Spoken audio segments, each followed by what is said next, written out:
used to sentence Turkanas who are caught sometimes in the markets or even conducting their social activities. And when they are arrested, they are court-martialed the following day, even without the required trial or legal procedure. We've been able to meet with the officials in Uganda and ask them that sometimes they need to consider mediation, they need to consider diplomacy. But up to date, nothing has been able to happen. We wanted that the Kenyans are surrendered to our government and the lawful procedure required is done.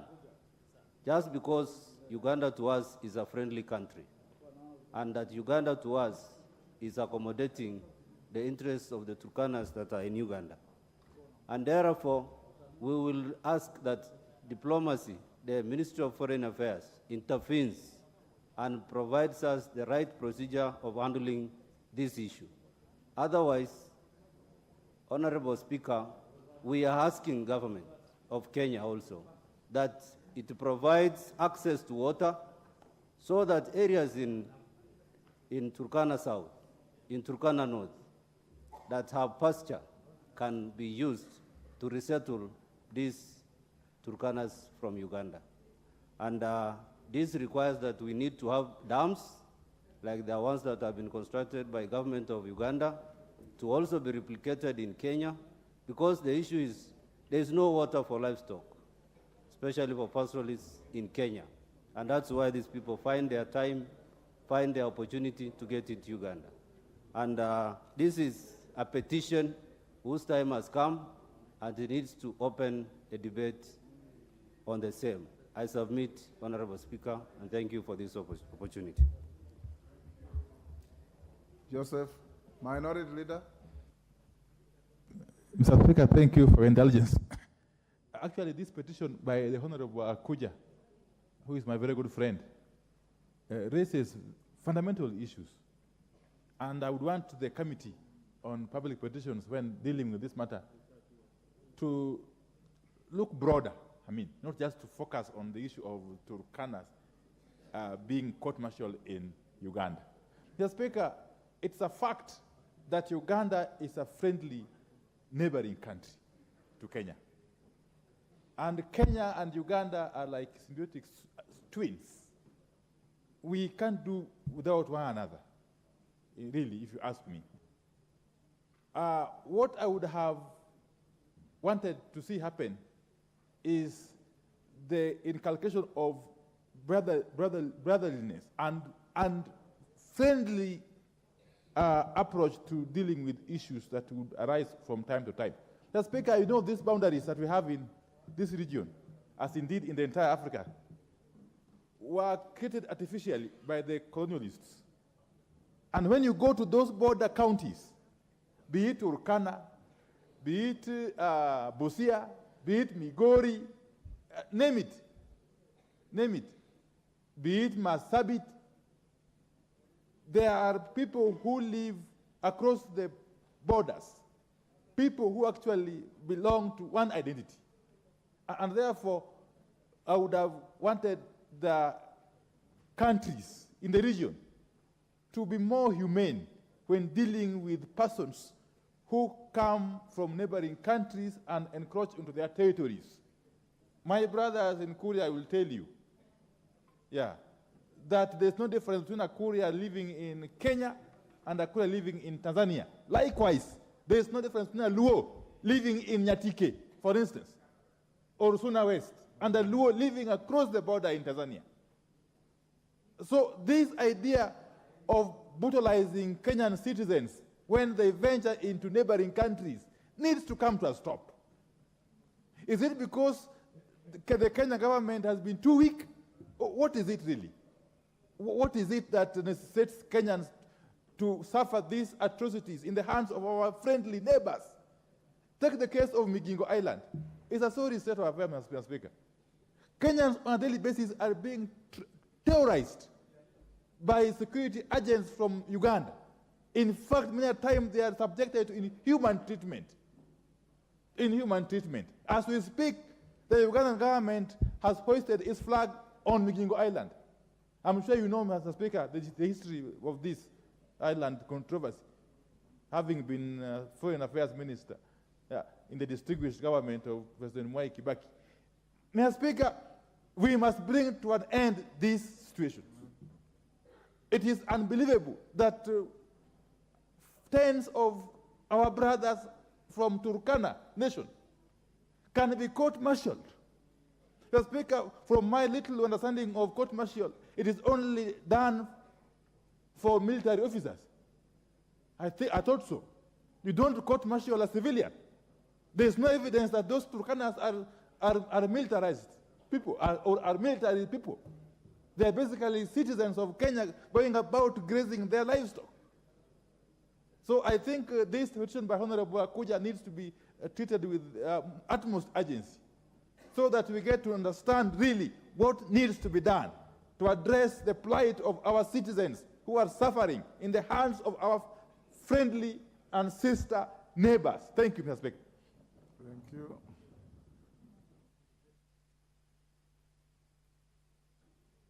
Nicholas Gikor.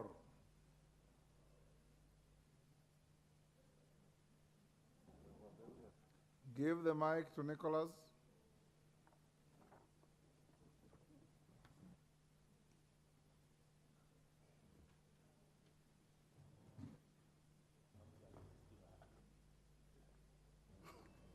There you are, Nicholas. 2 minutes. Thank you, Speaker. Honorable Speaker, this issue, which it has been brought by my colleague from Turkana, Honorable Akuja, is a very serious issue. Honorable Speaker, the Turkana people, they have suffered not only in Uganda, but the three neighboring countries, that is Southern Sudan and Ethiopia and Uganda.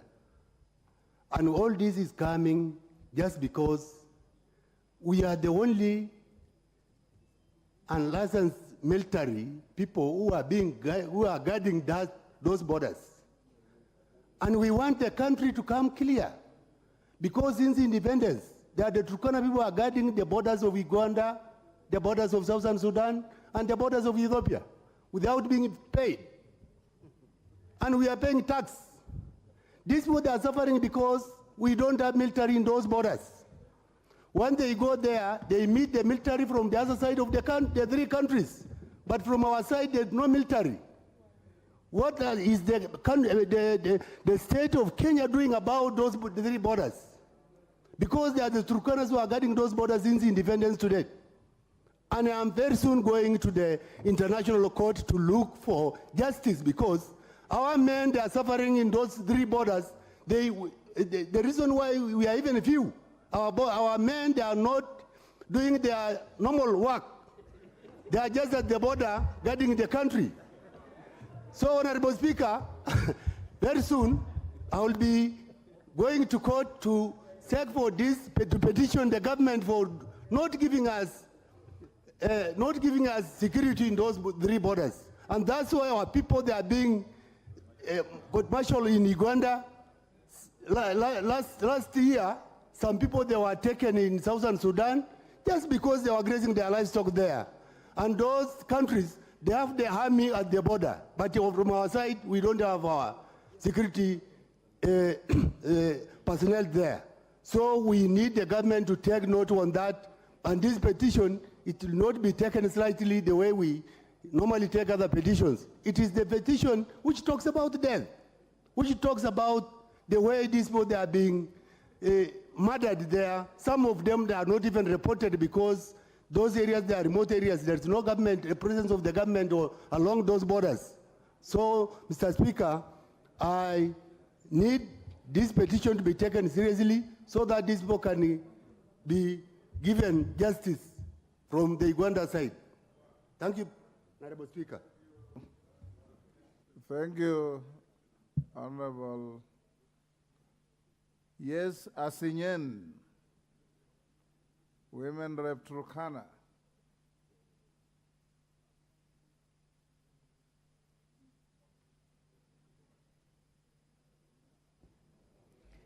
Okay, thank you, Honorable Speaker, for giving me this chance to add my voice to the petition presented by Honorable Protas Akuja. Honorable Speaker, most of the times, whenever we've tabled adjournment motions in this House, I've always brought out the uniqueness of Turkana County, Honorable Speaker. That Turkana County is the only county in Kenya that borders 3 international countries. And let me repeat again, we border South Sudan, Ethiopia, and Uganda. Surprisingly, Honorable Speaker, in those 3 countries, we have people who speak with us the same language in those 3 countries. In Ethiopia, we have the Dongiros, we speak the same language without a translator in between us. In Sudan, we speak with Toposa the same language. And in Uganda, we speak with Karmojong the same language. Honorable Speaker, the pastoralist kind of lifestyle is so funny. Our cattle do not know boundaries. Even our pastoralists do not know boundaries. And you know, Turkana is known for drought, Honorable Speaker. When there is drought, Speaker, our people will move in search for pasture and water. And that is how they found themselves in Uganda. Some are in Ethiopia and others are in South Sudan, Honorable Speaker. In many years that they have resided in Uganda, Honorable Speaker, many inhuman activities have been reported. Many international humiliations have been reported, meted on them by the military of Uganda, Honorable Speaker. And in this one, those 41 Turkanas have stayed in that court-martial process for over 2 months now. And even our head of state is aware of this matter, Honorable Speaker, and he has done some action. He wrote some letter to the neighboring country. And I don't know up to now, nothing so far has been done, Honorable Speaker. So we want to plead, we beseech the committee in charge of this matter to speed up this investigation and put up correct measures that will help our people get out of that court-martial, Honorable Speaker. And apart from the court-martial, Honorable Speaker, our people lose a lot of livestock to the neighboring countries. Even at times they give livestock in exchange of pasture. They give livestock in exchange of water. And Honorable Speaker, in Turkana, we have pasture, we only lack water.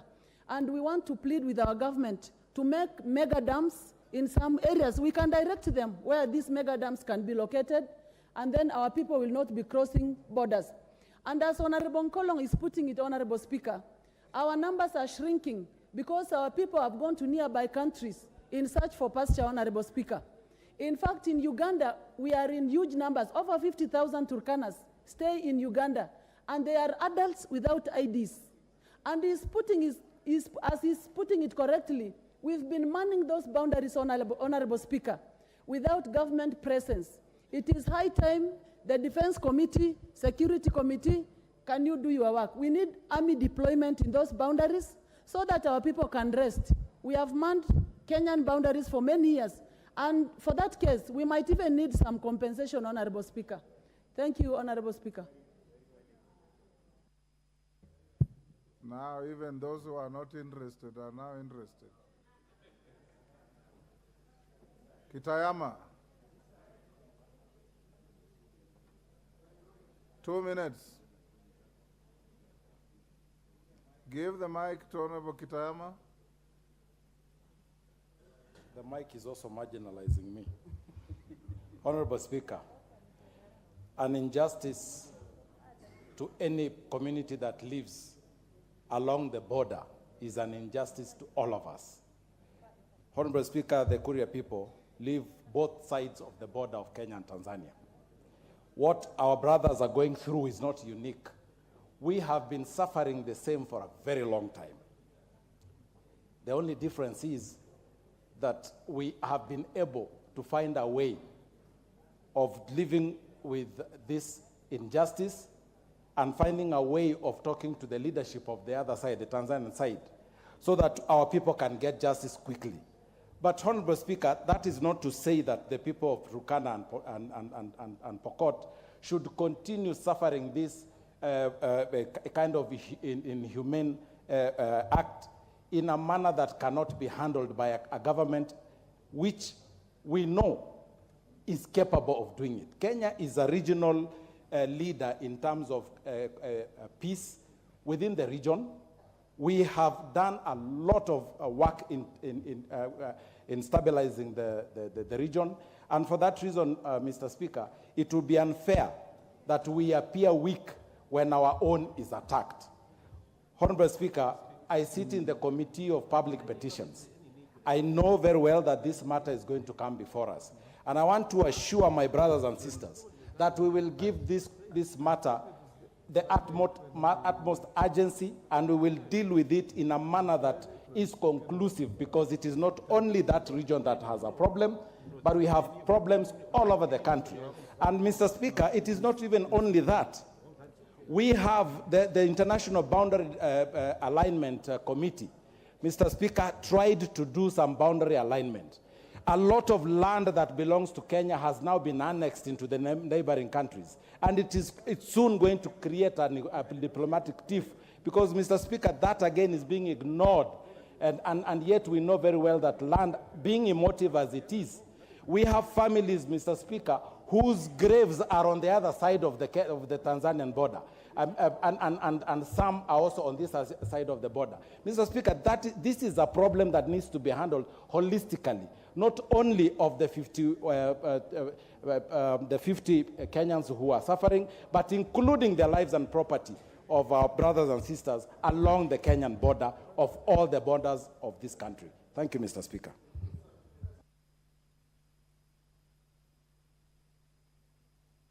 Raphael Wanjala. 2 minutes. Thank you, Mr. Speaker, sir, for giving me this chance. Mr. Speaker, we live at the border, and Mr. Speaker, we suffer. We, along the lake, most of our islands were annexed to our neighboring countries.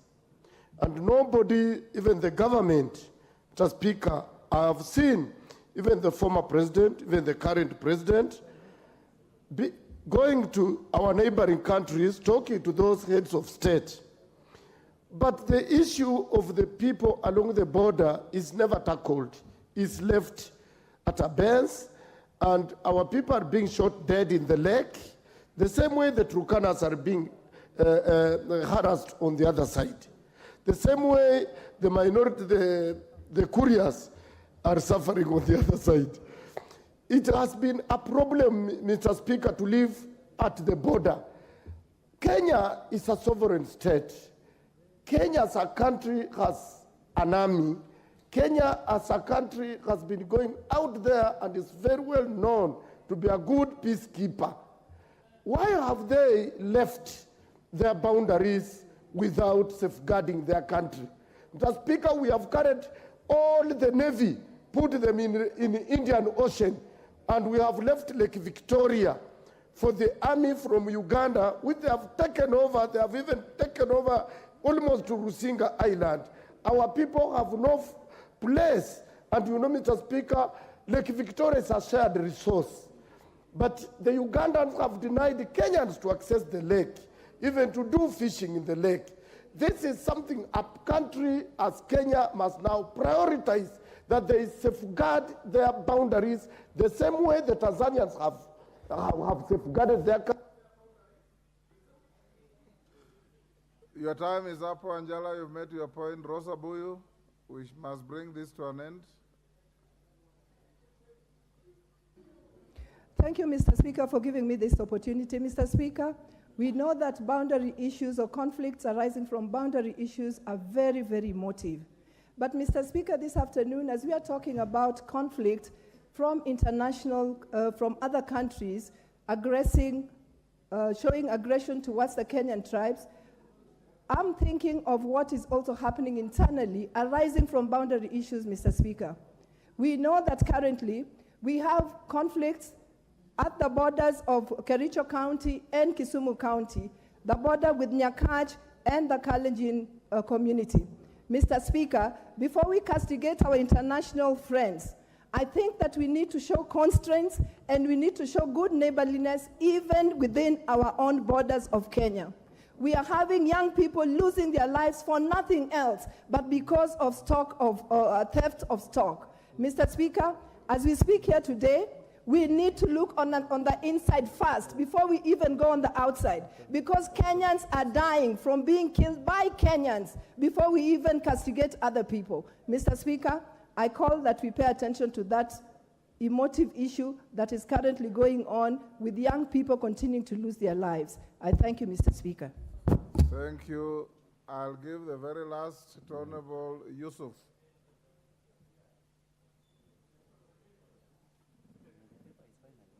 Yes. Mike. Thank you, Mr. Speaker, for giving me this opportunity. Also coming from a country, an area that borders with other countries, this problem is happening everywhere. I sympathize with my friends from Turkana. It's only that maybe in parts of this country is not being exposed to so much. But this problem is happening everywhere, particularly with the pastoralist communities who are forced to move from one place to another to look for better pastures and water. When we deplete ours, we go to Ethiopia, we go to Somalia. But recently, IGAD has developed a very important protocol, which is called Transhumance Protocol, for allowing pastoralists free movement within the IGAD countries. Unfortunately, that protocol has not been signed here in Kenya. It is with the Minister for Foreign Affairs. Other countries, other neighboring countries, most of them have signed, but the Minister for Foreign Affairs of Kenya has not signed that protocol. That protocol will be a solution to our movement from one country to another as pastoralists to look for pasture and water. So I asked through the relevant department to ask the Minister for Foreign Affairs to ensure that that protocol is signed and is brought to Parliament for it to be endorsed so that we can have free movement officially and legally so that these problems of happening around the border areas comes to an end. Thank you so much, Mr. Speaker. Thank you. We'll end up there. I already directed the majority leader to get in touch with Foreign Affairs, and the petition is committed to the relevant Committee on Public Petitions. Honorable members, before I call the next order, allow me to acknowledge in the Speaker's gallery Chemil Sugar Secondary School from Horoni, Kisumu. In the public gallery, Kanyaki Catholic Church from Chuka, I don't know if it's a school or a church, Taraka Nithi. Luuma Primary School from Tigania East, Meru.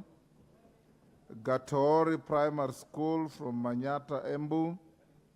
St. James Liberio Primary School from Kapseret, Uasin Gishu. Honorable members, on my behalf and on your behalf as a House, we welcome our guests in the galleries of the House and in Parliament. Next order. Order number 5, papers. Majority Leader. Thank you, Honorable Speaker. I beg to lay the following paper on the table of the House. Today, Tuesday, 22nd August 2023, the Treasury Memorandum on action plans to revive and commercialize state-owned sugar companies from the National Treasury and Economic Planning. Honorable Speaker, maybe it's important to just elaborate further what this paper is about. The National Treasury is submitting the Memorandum on Action Plans to revive and commercialize the state-owned sugar companies, requesting the National Assembly to approve. Honorable Speaker, I was just elaborating for the Honorable Salasia. I can see he's here, Honorable Speaker. The Honorable Salasia is in the House, and I wanted him to pay attention because we are talking about sugar companies. Honorable Speaker, it seeks for the approval of the National Assembly for, one, the write-off of loans owed by the 5 public mills to the government of Kenya and Kenya Sugar Board, Commodities Fund, amounting to 65 billion shillings, 778,448,646 shillings as of 30th June 2023, and any other accrued interest as of the date of approval.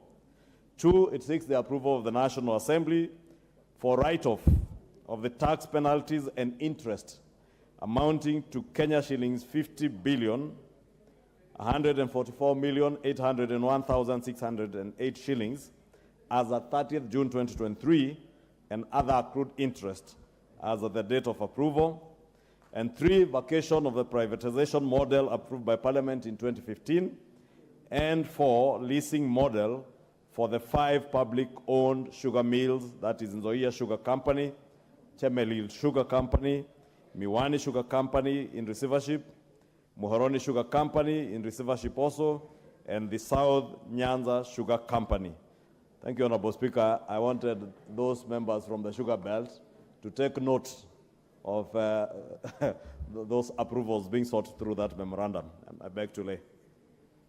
Thank you. Honorable members, that paper is referred to 2 committees, the Departmental Committee on Finance and National Planning and the Departmental Committee on Agriculture and Livestock for urgent consideration, and in any case, to bring their report to the House within the next 2 weeks. We never debate papers.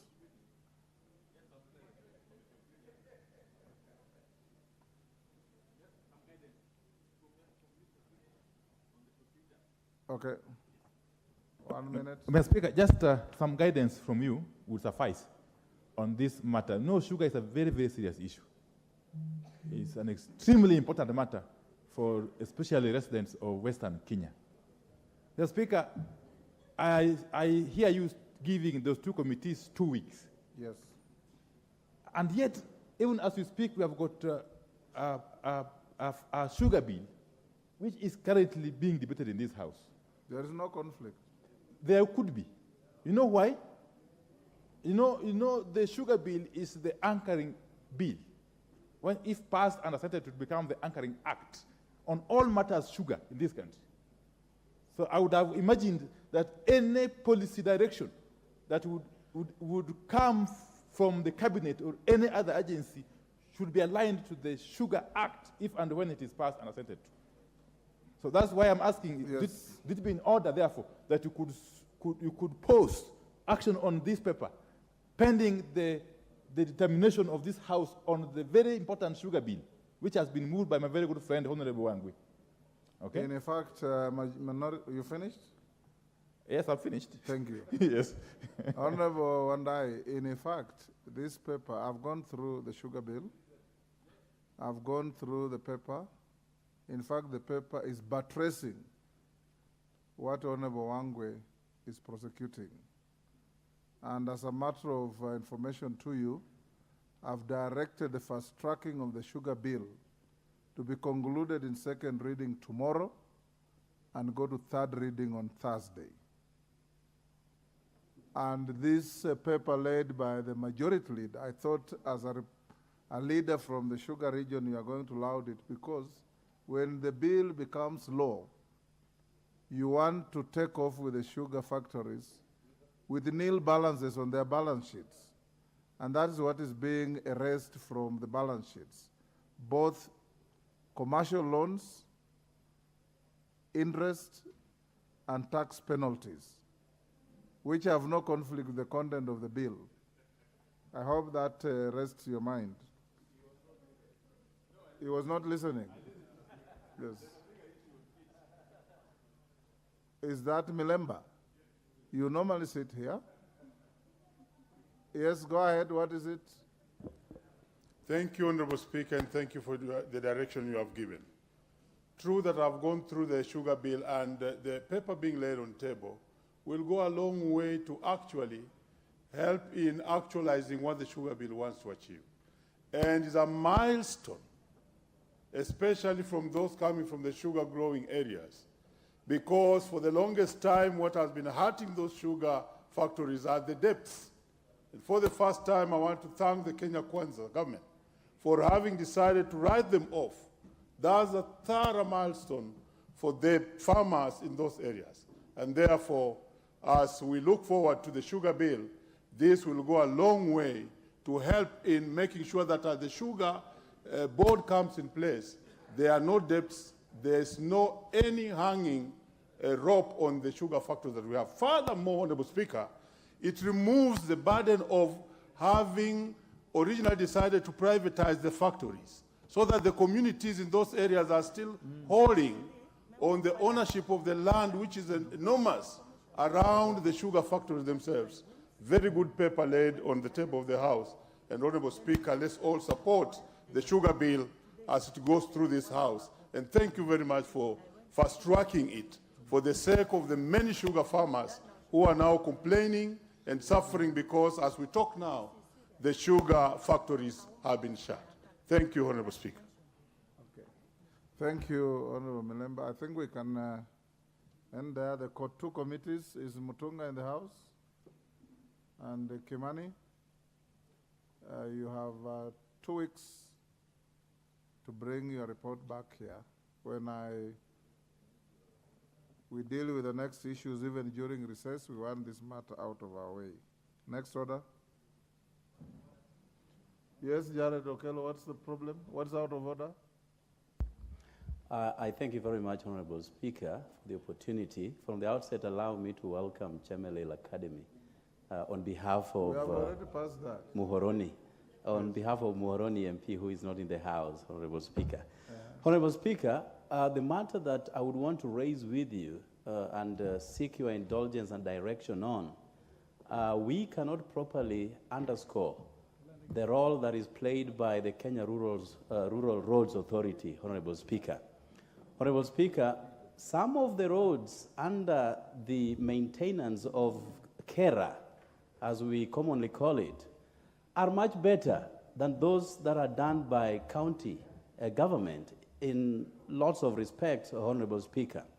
This morning, Honorable Speaker, all members in this House placed their eyes on a memo emanating from KERA that unilaterally reduces the amounts of, in terms of percentages, from KERA to our constituencies, Honorable Speaker. There is usually the 22% that is administered by the constituency roads that has now been reduced to 15%, Honorable Speaker. Additionally, 10% that is usually run by the KERA offices has been reduced to 6.8%, Honorable Speaker. Whereas this year, the allocation ought to have been 68 million to run our rural roads, Honorable Speaker. It has been brought down to 44 million shillings, Honorable Speaker. A very classical example is Nyando, where I come from, Honorable Speaker, where we expect rainfall that creates flooding every financial year, that sweeps away all the roads that have been done, and we have to reinvent the wheel every time and start afresh, Honorable Speaker. This kind of reduction that has unilaterally been done by KERA will affect all members here, will affect all the roads, and will make our roads impassable for the longest, Honorable Speaker. We need your indulgence, we need your direction on this matter, and the leadership of the House to pick it up and have it addressed by KERA through the intervention of the House so that our roads can be maintained, Honorable Speaker. We acknowledge what KENHA is doing by coming up with tarmac roads, but not all places can have tarmac roads. These roads, marammed as they are, with annual maintenance, also go a long way in making our roads motorable. And therefore, Honorable Speaker, I seek your indulgence that this can be addressed in ample time without any further delay and ado. I thank you. Thank you, Jared. Majority Leader, you've looked at the Hansard on what Jared is saying, and you can respond tomorrow. Thank you, Honorable Speaker. Indeed, I was just reading the memo here, Honorable Speaker, and it's indeed true, as Honorable Jared Okello says that for the financial year 2024-25 is actually 42 million shillings, and for the subsequent financial year 44 million shillings, way below the amounts that were received in 22-23. Therefore, Honorable Speaker, I will be asking the CS in charge of roads to clarify to the House on what basis are they reducing the amounts that are going to Kera. Honorable Speaker, it's also true, as Honorable Jared Okello says, that the money that goes to constituency road committees through Kera is the only money back in our villages that even residents of our constituents can tell you is visible and does work that is visible, Honorable Speaker. Because members of parliament are able to properly oversight the government engineers at Kera back in our regions that are implementing these roads. And like Honorable Speaker, and it will be shocking if this money has been reduced from our budgets in our constituencies to go to our county governments. Honorable Speaker, across the country, governors indeed pretend to be rehabilitating and maintaining the same roads that members of parliament through the constituency roads committees are maintaining. Honorable Speaker, and it is not unique to one county, it's not in Siaya or in Kiambu, it is across the board around the country. Honorable Speaker, I have seen in my own county in Kiambu, a road that has been maintained by Kera, the road from Nachu, Lusegeti, Nachu, through Ndasha, Mbomboine to the SGR station.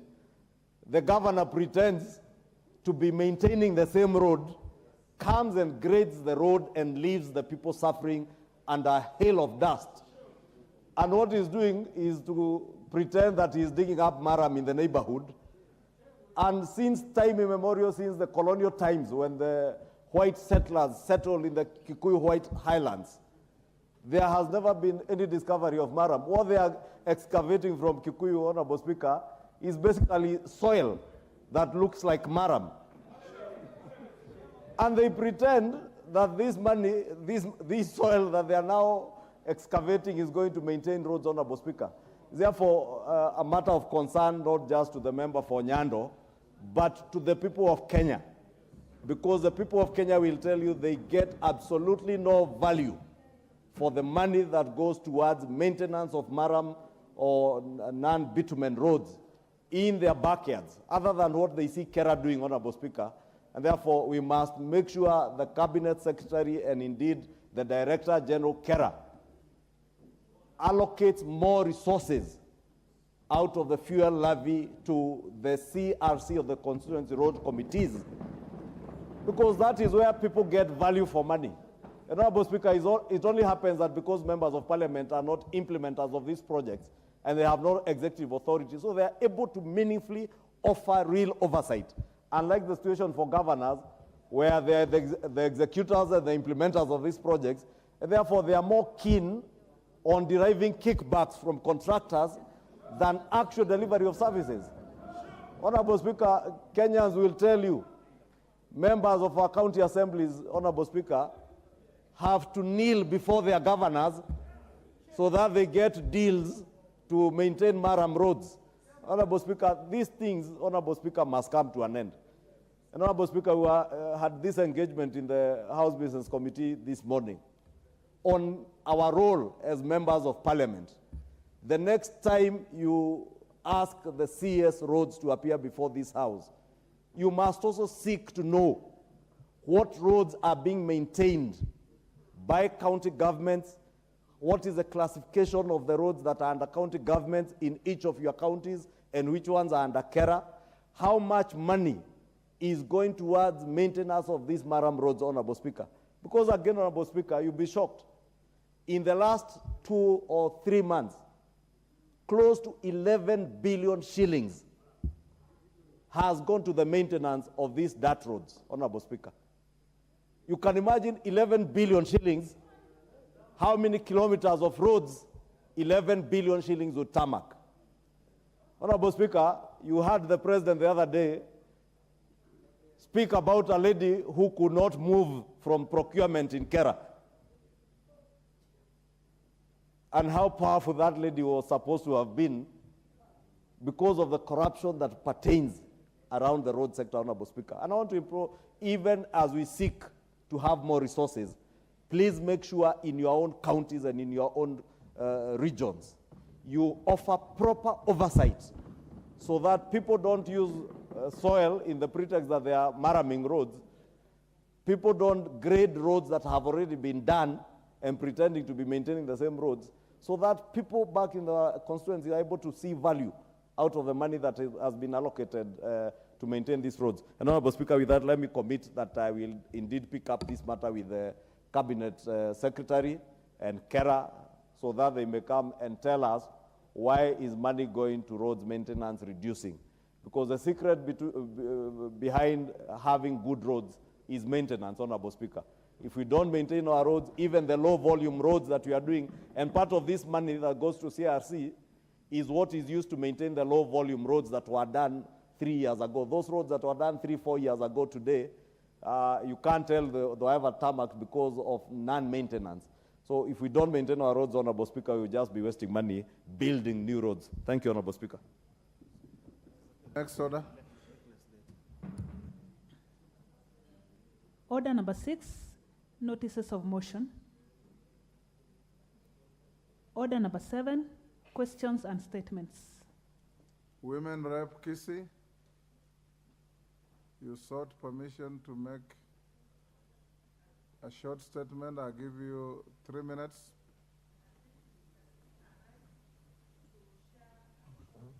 Tragedy that has happened to Honorable.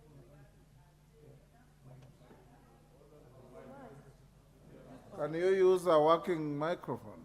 Oh, sorry. Thank you, There Mr. you are. Speaker. I rise to share to members before the floor of the House that one of us, Honorable Jane Maina, she was attending a function in Kirinyaga. As she was addressing the people who had come to attend to some function, she was attacked by goons who came in 3 pro boxes. Then she was rushed to Kerugoya District Hospital in a bad state.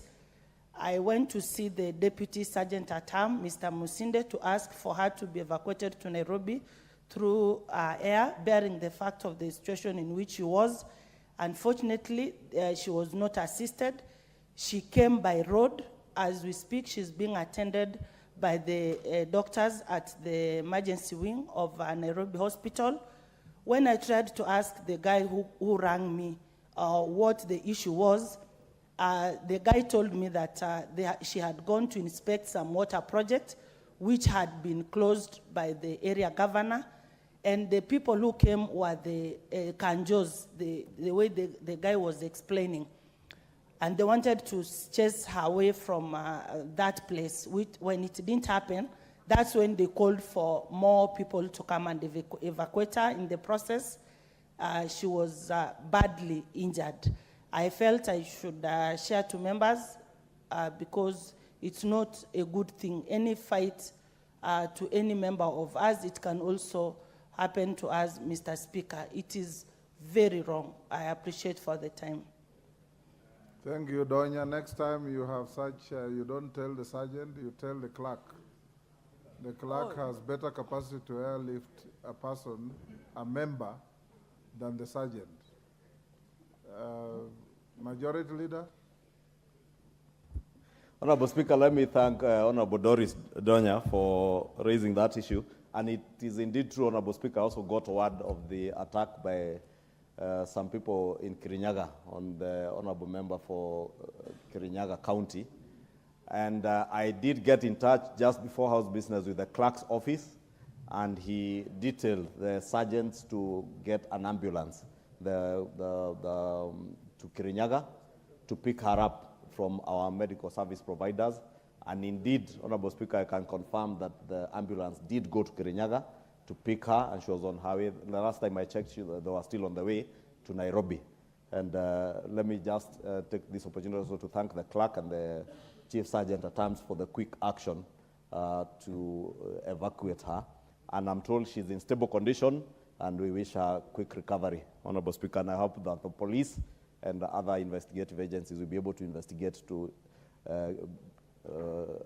hold to account and bring to book those who may have attacked her.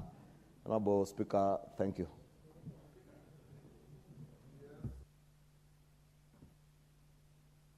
Mr. Speaker, of course, I want to sympathize with my colleague, Honorable Maina, and wish her the quickest possible recovery.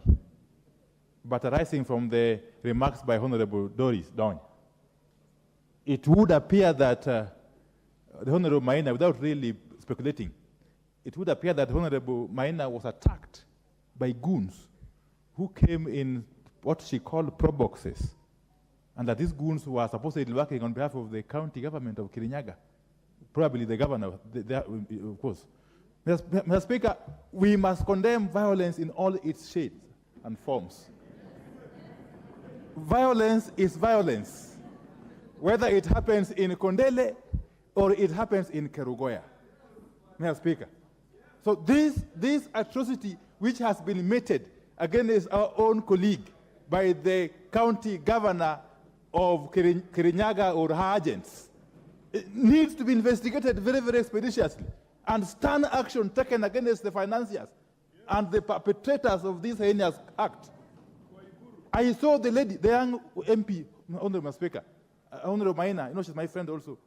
I saw her in very bad shape in social media, having been attacked viciously. In fact, she was holding onto her head by goons hired by the governor. That is not acceptable, Mr. Speaker. We demand that the governor of Kirinyaga be summoned by the DCI so that she can record a statement and, if possible, be taken to court. Thank you, Mr. Speaker. Mukunji. Honorable Mukunji. Give Mukunji the mic. Thank you, Honorable Speaker. And while I was here, I was actually trying to talk to one of the fella who they are with the Honorable Njeri in Nairobi Hospital. They have just arrived, and she's being taken care of.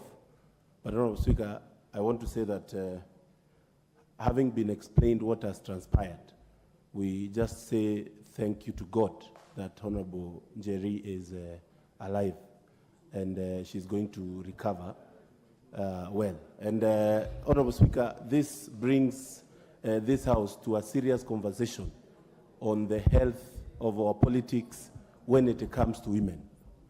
Honorable Speaker, it's a challenge many women face when they are doing politics. And Honorable Njeri is a member of the young parliamentarians in this House. I also want to take the toll of the minority leader, I'm the majority leader, to condemn and seriously condemn issue of attacking women when they are doing politics, Honorable Speaker. It is a shame that Honorable Njeri, who has a very small stature but very serious brains, can be attacked by goons, Honorable Speaker, while she's doing her work as the women rep for Kirinyaga. I take this opportunity to condemn seriously that attack and call for the highest office of the investigative organ of this country, Honorable Speaker, to expedite the investigation and give this House serious answers on what transpired. And we want to see anybody who has been involved and anybody who has tried to actually mobilize for Honorable Njeri to be attacked, taken into books. Thank you, Honorable Speaker. Murugara. Murugara. Yes. All right. Thank you very much, Mr. Speaker. The Speaker, I wish to wish a member of my committee, Justice and Legal Affairs, the Honorable Njeri Maina, the very quick recovery. Secondly, condemn that heinous act that has been committed in Kirinyaga by some unknown persons or persons who are actually known, and I believe they are known because their identity appears to actually be in the public domain. Violence, as clearly stated by these other members of parliament, should not be condoned in this country. It doesn't matter whether this is meted against women or against men. Violence should never be anywhere part and parcel of our politics. Therefore, I would also urge that the investigative authorities move the speed, bring to book everyone associated with this, however big, however small, so that Jane Jerry Maina can actually get justice even from that angle. We wish her very well. Thank you very much. I want it to end there. We have had, it is not a women affair, it is a member of parliament affair. And an attack on a member of parliament, regardless of their sex, is an attack on all of you. So we should introduce it to a women affair. I want to end it here. Yes, Toto. Is that Toto or double N?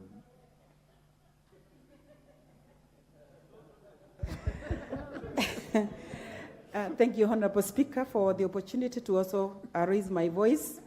Honorable Njeri is my neighbor because she comes from Kirinyaga, and we are just across in Embu County. And if Honorable Njeri has been attacked, then Embu is just a stone throw away. And therefore, on behalf of all the women representatives in this House and all the honorable members, I wish to state that it is the high time that the government agencies or the security agencies to ensure that the honorable members, irrespective of where you come from, irrespective of which party you belong to, we are supposed to be according the security that we deserve. Honorable Jerry Maina is just a case study this afternoon as we pray that she'll get quick recovery, but also the security agencies in Kirinyaga County, headed by the Governor, Her Excellency Governor Waiguru, should be able to tell us and to tell this House who are these people who are in the pro boxes that meted against Honorable Jerry Maina. In fact, it's primitive for any person of sane mind to attack a fellow woman or a woman because she is harmless. So, Honorable Speaker, as I voice my voice this afternoon, I wish to state that this is a primitive way of dealing with issues. If she was going to inspect a water project in Kirinyaga, that does not warrant her the action that was taken against her by the people in pro boxes. The Honorable Governor, County of Kirinyaga, should be able to explain this, what happened and who did it. Thank you very much, Honorable Speaker. Yes, Wamboka, you'll be the last 2 minutes. Thank you, Honorable Speaker. I wish to first wish my colleague quick recovery. But as we do that, Honorable Speaker, I think to demonstrate that we are indeed a very serious arm of government and that you are indeed number 3 in this republic, Honorable Speaker, we must not leave any stone unturned. Because today is Njeri, tomorrow is me, the next day is someone else. And on that note, Honorable Speaker, I wish to request that this House moves and calls the Minister in charge of internal security to come and explain to this House under what circumstances Honorable Njeri was attacked, beaten, and suffered. So that moving forward, we may want to ask him questions, Mr. Speaker. They must respect this House, and you must also exercise your authority as number 3 in this republic. Thank you, Honorable Speaker. I want to close Mr. this. Speaker, it is to speedily wish the Honorable Njeri Maina quick recovery. This is a young rising star of this House. And on behalf of youthful members of Parliament, yes? Go on. No. Oh, just go on. Mr. Speaker, this is a very serious matter. I myself has been a victim of political violence. And let me tell you, Mr. Speaker, the English say that when the debate is lost, the foolish people attack violently. When they saw that Maina Njeri was rising, they decided to met violence on her. Mr. Speaker, there are levels of accountability. We are talking about the people in the pro box, but we know political violence is never an orphan.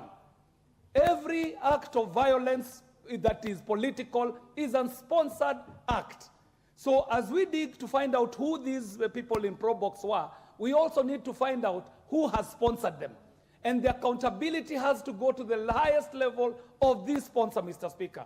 But Mr. Speaker, to the Honorable County MP from Kirinyaga, I wish to say to her that they might break her bones, but they will never break her spirit. She needs to keep rising as she has been rising. She's a political star in the making. And Mr. Speaker, whoever it is that is doing this ought to know that it is not violence that will stop the sterling career of this very young legislator. Thank you very much, Mr. Speaker, for the opportunity. Thank you. Next order. For all of you who are raising hands, I'm sure those who have spoken for you. We all condemn violence in whatever manifestation it comes, and to whoever it's meted. And Kimani Chungwa, you should communicate with the agencies to ensure that speedy investigations are carried out, and the perpetrators and those responsible for hiring the perpetrators must face the law. Next order. Order number 8, the Anti-Money Laundering and Combating of Terrorism Financing Laws Amendment Bill, National Assembly Bill number 35 of 2023. Mover to reply. Yes, Honorable. Today I'm rising on several points of order. One at a I time. have some concern on this particular order. So, Speaker, to the best of my recollection, even though I must admit I wasn't in the House on Thursday, but I follow very keenly the happenings here, the proceedings in this House, whether I'm here or outside this place. To the best of my recollection, the debate on this bill, this amendment bill, was adjourned for it to continue at the resumption or at the convening of the House today. But I'm surprised to see that it is now being lined up for the mover to reply. And yet this bill, Mr. Speaker, is a very critical bill. This bill is essentially a miscellaneous bill, amendment bill. It has got proposals in here which have got far-reaching consequences and far-reaching effects that would have required the House to get adequate time to debate on it. What is the issue? To ventilate on it. Yes. I may be wrong, because I wasn't here physically, but for the best of my recollection, we needed to have continued the debate at the second reading stage on this bill, so that members can actually pronounce themselves appropriately and to the fullest possible extent on this very important bill, Mr. Speaker. So that when it comes, personally, I've got issues that I would want to rectify at the committee stage on this bill by way of proposing amendments. So I would really want to plead with you, even if by any chance the debate was concluded, I would still want to plead with you to exercise your powers under standing order number 1 to reopen debate on this bill. It has happened before. It happened in the 11th Parliament when I was here. It happened several times in the 12th Parliament. That this is a bill that we cannot just be seen to be rushing. Thank you, Mr. Speaker. Thank you, and I've asked the clerk to just confirm from the Hansard as to whether what you are saying is correct or incorrect. I'll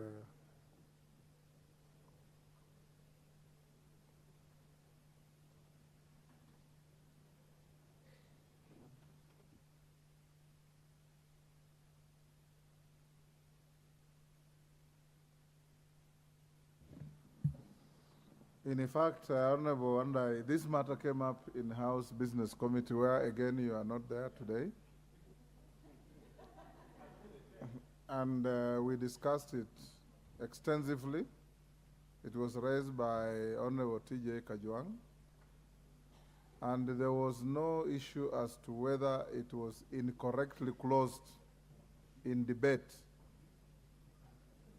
We agreed with the majority leader on how to share the remaining time he has. But members, the real legislation on the floor of this House is at committee stage. That's where when you have issues on any bill, you can engineer amendments to the bill and bring to the floor. Second reading is debate, general debate. You highlight what you think is your view, And you may not debate the bill in second reading, but still bring very far-reaching amendments at committee stage. So those who have issues with this bill, so that we are not held back, including the Honorable Wandai, look at the bill and submit to the table office your amendments, if any, to the bill on the deep issues that you say you have on the bill. Majority Leader. Thank you, Honorable Speaker. And I rise to reply. And Honorable Speaker, maybe before I do that, with your indulgence, you allow me to give 3 minutes to the Honorable TJ Kajwang, who had canvassed for the 3 minutes, right from House business. But also, Honorable Speaker, allow me to also take this opportunity to plead with all of us as Honorable Members of Parliament, including my good friend Opio and I, the Leader of Minority. Because as he rightly says, he was not in the House on Thursday. He was also not in the committee, in the House Business Committee this morning. It is important when we find, and this order paper is usually published 24 hours ahead of time. Even now you have your order paper for tomorrow morning, tomorrow afternoon, and probably with a snapshot of what will even be there on Thursday afternoon. Members to take their time and interact with the order paper before, so that if you have a bill that is lined up for debate, make sure you are there.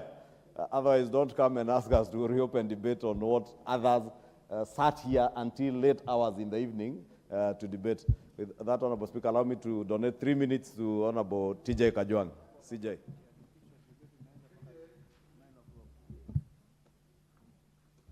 Mr. Speaker, 3 minutes is so short to persuade members of this House to reject this bill. But this bill should be rejected. First, on principle. We know that the way to move legislation which affect many or myriads of acts of parliament is through statute law miscellaneous amendment. This bill calls itself an act of parliament, but in itself it's a miscellaneous, it's a statute miscellaneous law amendment. But that is technical. Very few people will follow me. But let me tell you, lawyers in this House, accountants in this House, professionals in this House, you have your ass to suffer. Because this bill is allowing some third parties to encroach on the fidelity of advocate-client relationships, on the fiduciary relationship amongst the accountants. And it is not just the accountants and the lawyers. All of you must be having some lawyer somewhere. All of you must be taking confidence in lawyers.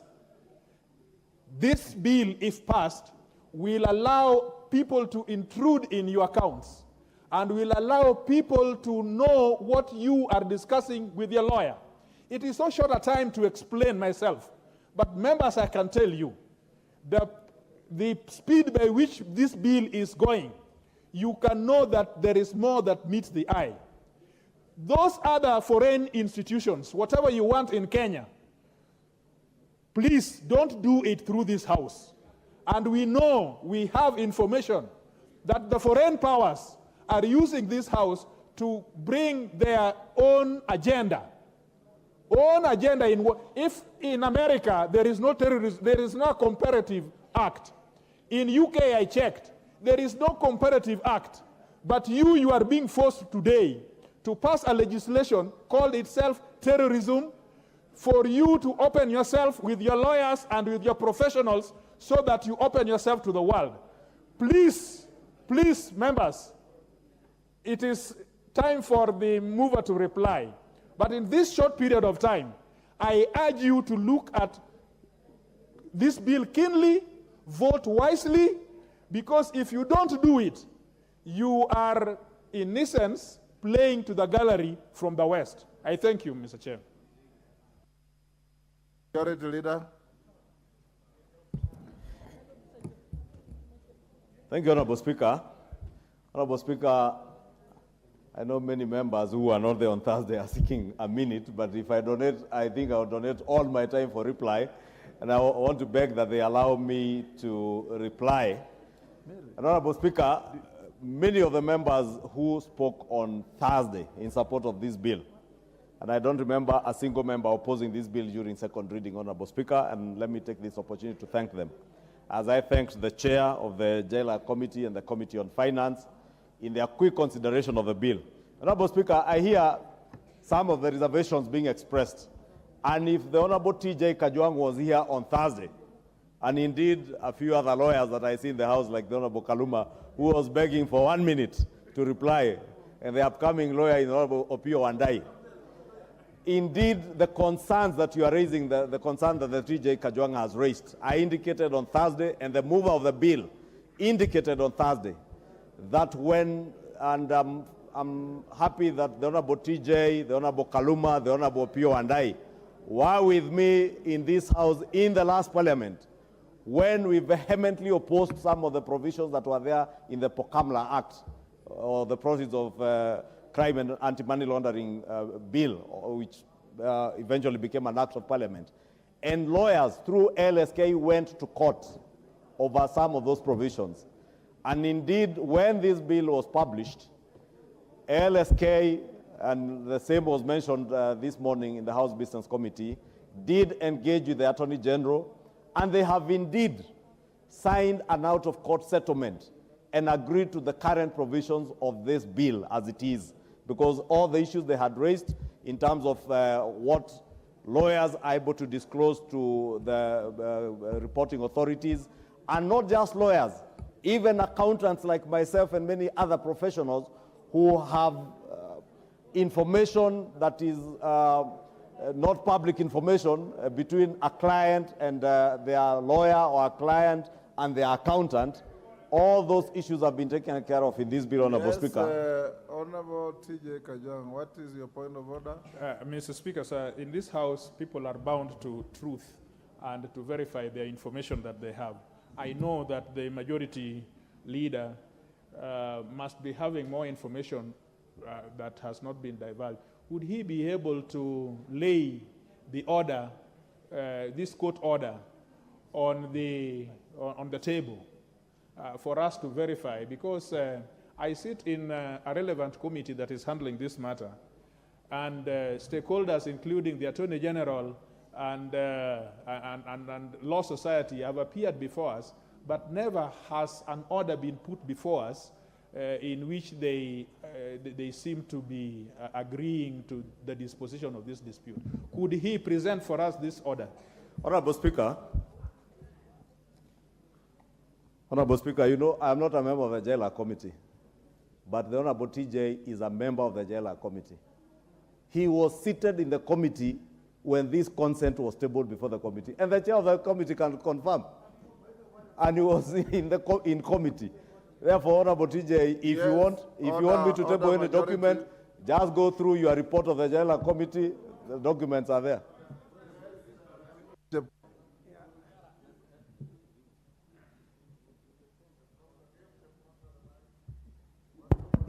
Thank you, Mr. Speaker. I rise pursuant to Standing Order 83. You know, I always like to rise on quoting the standing orders, and we must learn always to quote standing orders, Mr. Speaker.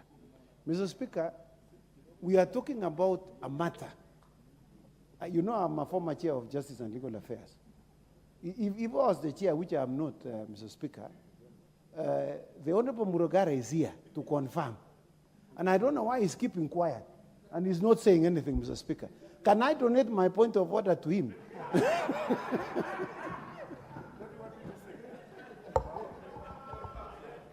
Order, Honorable Murugara.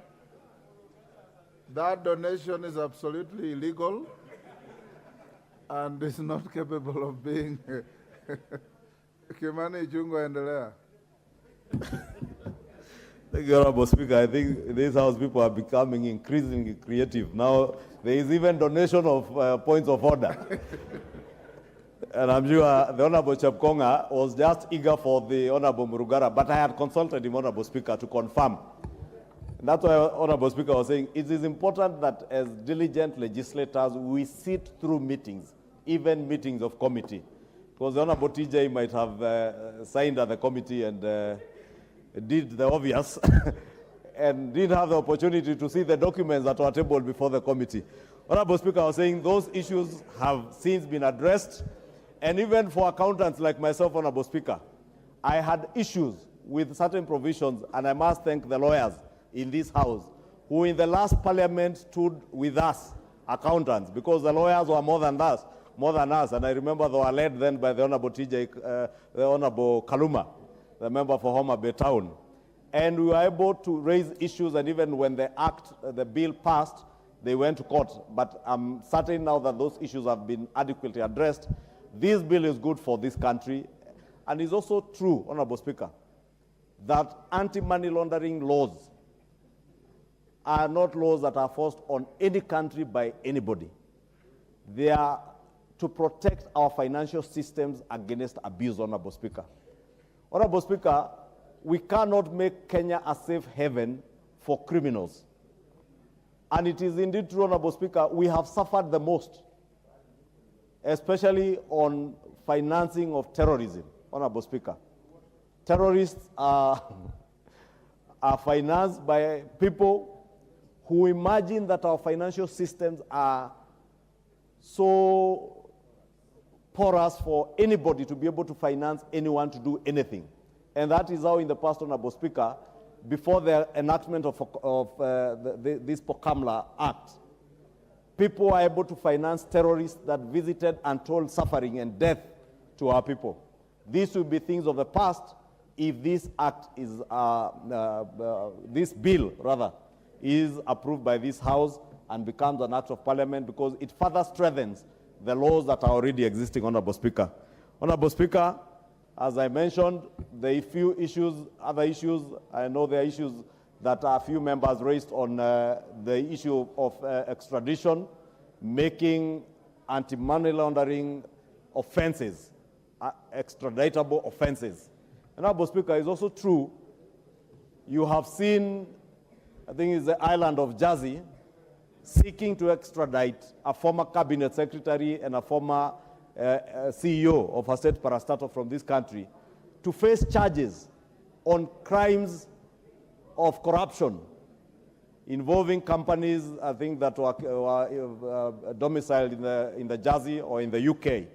Honorable Speaker, it is the same provisions we are seeking to create, that if you commit a crime today, Honorable Speaker, and I was moving, when I was seconding the Honorable Murugara, I gave the example of the Triton gas or Triton energy saga. You remember people who looted billions of shillings, and after looting, Honorable Speaker, they were comfortably able to fly out of this country and live happily thereafter in other countries. And because we didn't have such laws where money laundering becomes an extraditable offense, then you cannot be able to extradite somebody who has committed a crime in this country. Honorable Speaker, we are speaking about corruption in our county governments. Tomorrow, it will be governors who will loot our countries dry, then fly out of the country, and we can't extradite them, Honorable Speaker. It will be criminals who are engaged in acts of terrorism, Honorable Speaker. This morning, I got a text message from somebody in Lamu pleading for help after terrorists and criminals attacked some village and burnt a church in Lamu, Honorable Speaker. The people who are financing these criminals will always find a safe haven if they're able to easily get access to money and resources to carry out the terrorist activities and criminal activities that they carry out in this country, if we cannot be able to extradite them from the countries where they are able to finance these terrorist activities, or even those who are within our country finance terrorism activities, or even drug abuse, Honorable Speaker, because there is nobody who launders money, Honorable Speaker, that is legitimately made. Anybody who is involved in money laundering is a criminal and is involved in one way or the other in criminal activities. Honorable Speaker, we must, as honorable members, rise to the occasion to protect our financial systems, protect the integrity of our country's financial systems, and indeed join the League of World Nations that have enacted laws that make money laundering a crime that is also extraditable, Honorable Speaker. With those many remarks, I thank all the members who supported this bill and invite those that may have amendments to now file the amendments with the table office for consideration during third reading. Honorable Speaker, and those who never got a chance to speak can always avail themselves during third reading to be able to speak, Honorable Speaker. Thank you, and I beg to reply. Honorable members, I now put the question at order number 8, which is that the Anti-Money Laundering and Combating of Terrorism Financing Laws Amendment Bill, National Assembly Bill number 35 of 2023, be now read a second time. As members of that opinion say aye. Aye. Will those of the contrary opinion say nay?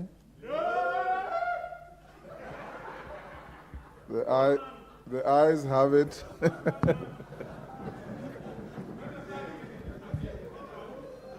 A bill for an act of parliament to amend the laws relating to anti-money laundering and combating of terrorism, financing and proliferation financing, and for connected purposes. Thank you. Next order. Order number 9, the Climate Change Amendment Bill, National Assembly Bill number 42 of 2023. Second reading. Majority Leader.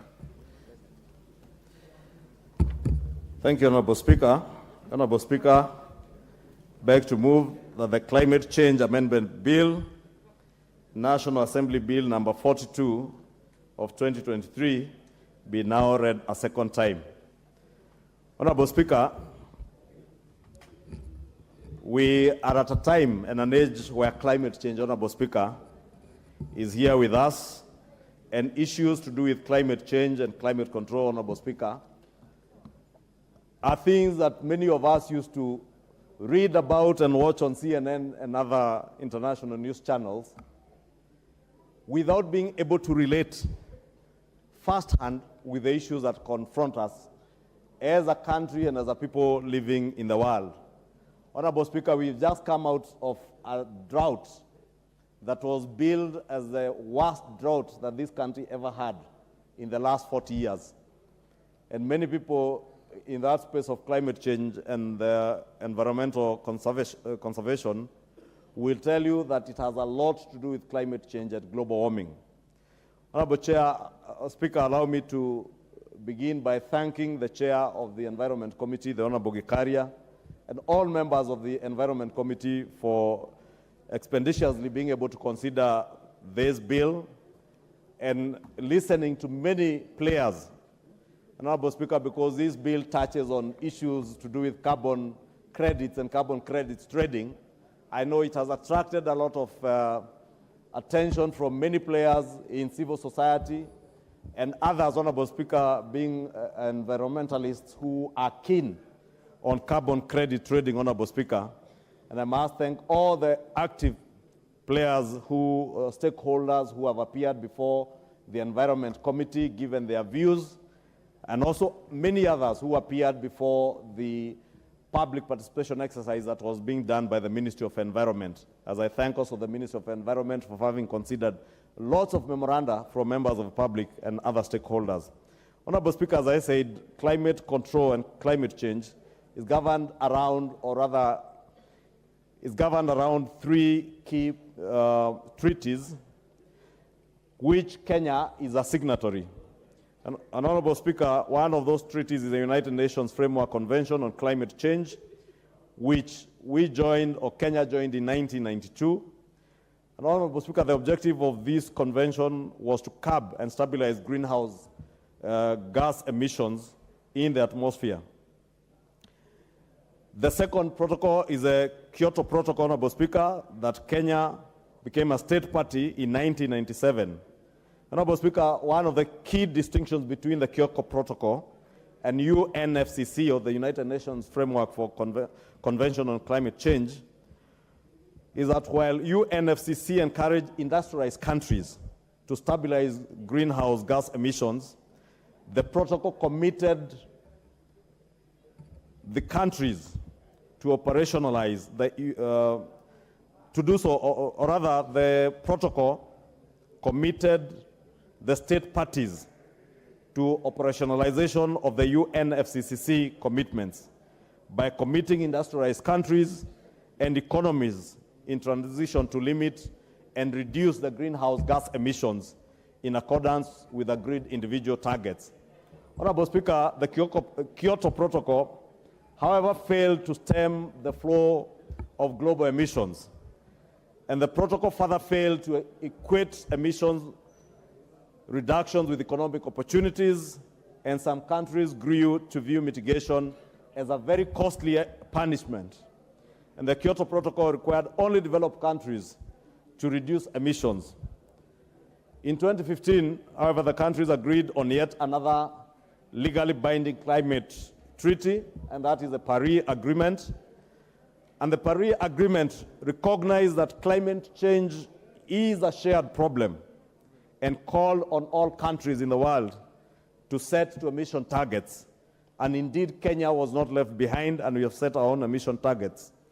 Honorable Speaker, again, at the heart of the Paris Agreement and the achievement of its long-term goals are what are called the nationally determined contributions, or NDCs. These NDCs embody efforts by each country around the world to reduce national emissions and adapt to the impacts of climate change. The Paris Agreement in Article 4, Paragraph 2 requires that each party to prepare, or each country, state party, to prepare, communicate, and maintain successive NDCs on the nationally determined contributions that they intend to achieve. State parties are required, therefore, to pursue domestic mitigation measures with the aim of achieving the objectives of such contributions. Honorable Speaker, Kenya ratified the UNFCCC in 1994, the Kyoto Protocol in 2005, and the Paris Agreement in 2016, thereby signifying our determination to join the global community in combating the problem of climate change. Kenya is committed to work with the international community, Honorable Speaker, to combat climate change, and has identified mitigation options in the areas of energy, transport, industry, agriculture, forestry, and waste management sectors, which if we implement, Honorable Speaker, would achieve the twin objectives of sustainable development and greenhouse gas mitigation. Honorable Speaker, for those who attended, or those who were able to get the opportunity to listen to the United States Ambassador last week as she spoke at the Devolution Conference in Eldoret, among us, the many other things she said, Honorable Speaker, was recognition of the efforts that our nation has made in terms of mitigation of climate change. And Honorable Speaker, she spoke about our green energy, that Kenya today is amongst the lead countries in the world, globally, in terms of green energy production, Honorable Speaker, that almost 100% of our energy today is green energy, be it from wind, solar, or the geothermal investments that we have made in Olkaria, in Menengai, where the chair of the Environment Committee comes from, in Nakuru, or even the wind energy, where the Honorable Chachu Ganya, the Honorable Naomi Wako come from, Honorable Speaker. And of course, Chachu is a former member of parliament who was very keen on these environmental matters and hails from Marsabit County, where wind energy is one of the sources of our energy, powering huge sections of our city and many parts of our country through the Olkaria power plant. Honorable Speaker, it is these interventions in the energy sector, in transport, Honorable Speaker. You also remember about 3 weeks ago, His Excellency the President commissioned or launched the green mobility, where now our border riders will be able to access cheaper motorbikes that are powered using energy, electric energy, and not fossil fuel energy that degrades our environment. And it is this effort, Honorable Speaker, including the huge efforts towards reforestation around our country, and I must take this opportunity to thank the Honorable KJ Carrier, who at the beginning of this House, Honorable Speaker, at the beginning of this session of Parliament, moved a motion that required that even as contractors build roads around our country, they make sure that they replant trees that they destroy along the corridors where they are building roads. And not just road contractors, even those who are building dams, Honorable Speaker, because they uproot a lot of vegetation and trees, that we make it now compulsory for contractors who degrade the environment, that they make good under these efforts, Honorable Speaker, that we are speaking to in terms of reducing greenhouse gas emission and mitigation measures that the country has taken. Kenya, Honorable Speaker, was among the first African countries to develop a standalone Climate Change Act, the Climate Change Act of 2016, which anticipated a horizontal integration through the National Climate Change Council, which will provide, amongst others, an overarching legal and policy system for climate change. However, Honorable Speaker, as much as this system was there, it also provided a vertical integration that required that any sector and institution whose function impacts climate change incorporates climate change into its regular assignment. However, Honorable Speaker, the Climate Change Council has not been operationalized since 2016 because of the process of how it was to be composed. And there have been several court cases, Honorable Speaker, many of which members are aware of, since 2016, by many players in the sector who have been proposed to be members of the council. This bill in clause 6, Honorable Speaker, proposes an amendment to retain the composition of the council from the various sectors, but takes away the nominating powers of representative bodies in the sector. This, in a way, will take away the seeming sibling library that was there, or sibling fights, in the various sectors that have taken each other to court and made it difficult to operationalize the working of the Climate Change Council. And therefore, clause 6, members see clause 6 of this bill will now rectify that problem. If you go to clause 7 of the bill, Honorable Speaker, it proposes additional roles for the Cabinet Secretary responsible for matters of climate change to, amongst others, to advise the Council on carbon budgets, authorize the establishment of sector-specific registries of carbon markets, and appoint a designated national authority for market mechanisms deriving from Article 6 of the Paris Agreement. Because, Honorable Speaker, we are required to have a registry of all our carbon credits and have this, Honorable Speaker, being from an appointed designated national authority. Honorable Speaker, clause 9 of the bill replaces the Director of Climate Change Directorate with the word Secretary, just to fit in with the government nomenclature and designation of titles in government. Honorable Speaker, if you go to clause 23A to clause 23H, it introduces a new part in the Principal Act, and this part is about regulation of the carbon market.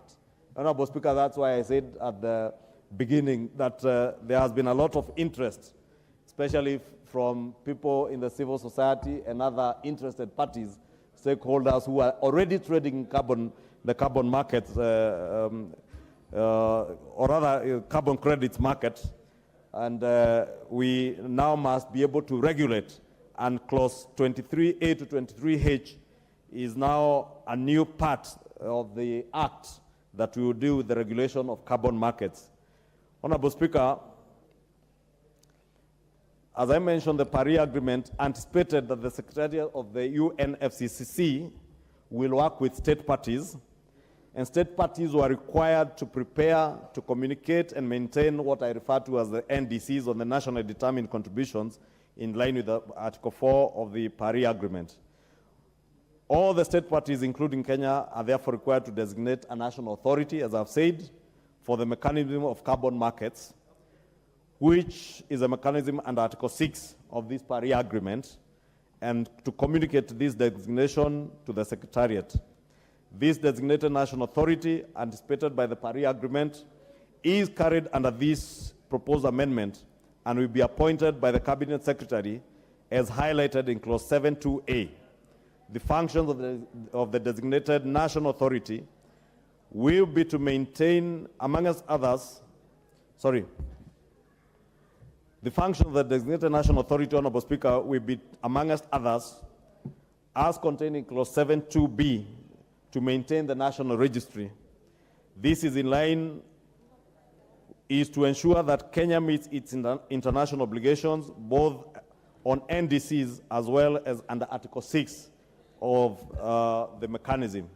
Honorable Speaker, as I mentioned there earlier, state parties, Honorable Speaker, are required to designate a national authority.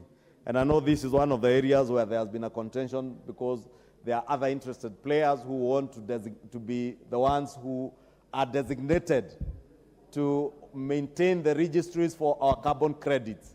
But in line with the provisions of the Treaty of the Paris Agreement, Honorable Speaker, this is supposed to be a nationally designated national authority, and therefore not private entities being the ones maintaining our national registries of carbon credits. Because people will trade with carbon credits at the expense of the sovereign of the state and the people. Therefore, when it is a nationally designated authority, then government is able to ensure that anybody trading in carbon credits, you are doing so in the interest of the country and not in the interest of private entities. Otherwise, Honorable Speaker, and Gekaria and the Vice Chair will tell you, there are many players who want to capture this sector, and it is not immune to state capture or to capture by other players from out there, because as we speak about state capture, Honorable Speaker, it is also possible to have civil society capture or capture of activists, environmental activists of the entire of this sector, Honorable Speaker. And as legislators, we are charged with the responsibility of ensuring that we protect national assets, including carbon credits, because these now will become national assets, to ensure that people, even as people trade, you are doing so in the interest of the country, and nobody takes advantage of our people. It is possible, Honorable Speaker, today, and those who have had the opportunity to work with the Climate Resilience and the Drought Resilience Council or Committee, will tell you, even boreholes back in your backyards, back in your constituencies, are capable of generating carbon credits for you that people can earn money out of. And therefore, there are people, because our people back in the villages do not know that even the trees they have planted in their farms, trees you plant around your fence or in your farms, and you have a small forest, half an acre, that you can earn money out of it. And there are people who would take advantage of our people. And that is why it is important that we have a national designated authority that will take charge to ensure that nobody takes advantage of our people.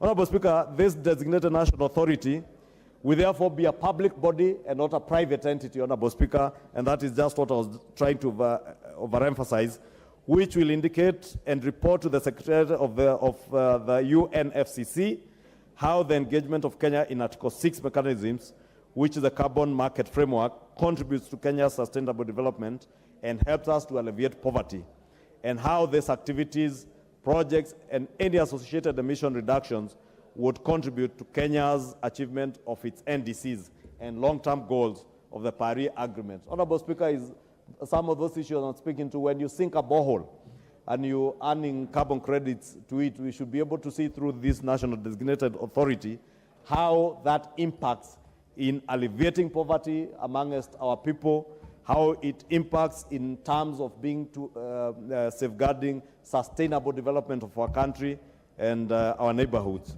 Honorable Speaker, if you go to clause 23A, it provides for the policy direction on carbon markets and includes carbon reduction credits that aim to reduce emissions from current sources through projects. It also indicates carbon credits that cannot be taken into account, therefore having a distinction between carbon credits that you can trade and those that you cannot trade. If you go to clause 23B, Honorable Speaker, it provides for trading carbon markets whose main aim whose main aim will be towards a reduction of green gas emissions as prescribed as per the prescribed carbon standards. The procedure and technicalities of the trading will be more elaborate in regulations, or rather the ministry will develop regulations under clause 23B to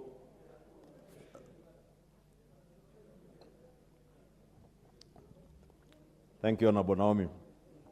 I was saying the ministry will then be able to develop regulations, and these regulations, again, in line with our statutes, will come to this House for a more elaborate provision on how we will trade with these carbon credits.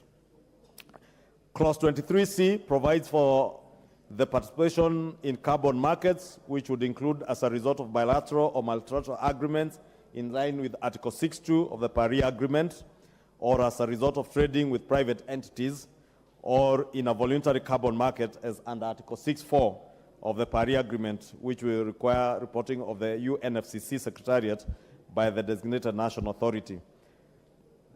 Clause 23D, Honorable Speaker, if you go to the bill, it creates the provision for conducting of environmental impact assessment, and Clause 23E requires all projects that are undertaken to show the anticipated social, environmental, and economic benefits of the project, bearing in mind that the carbon markets framework is to help countries and state parties achieve sustainable development and alleviate poverty.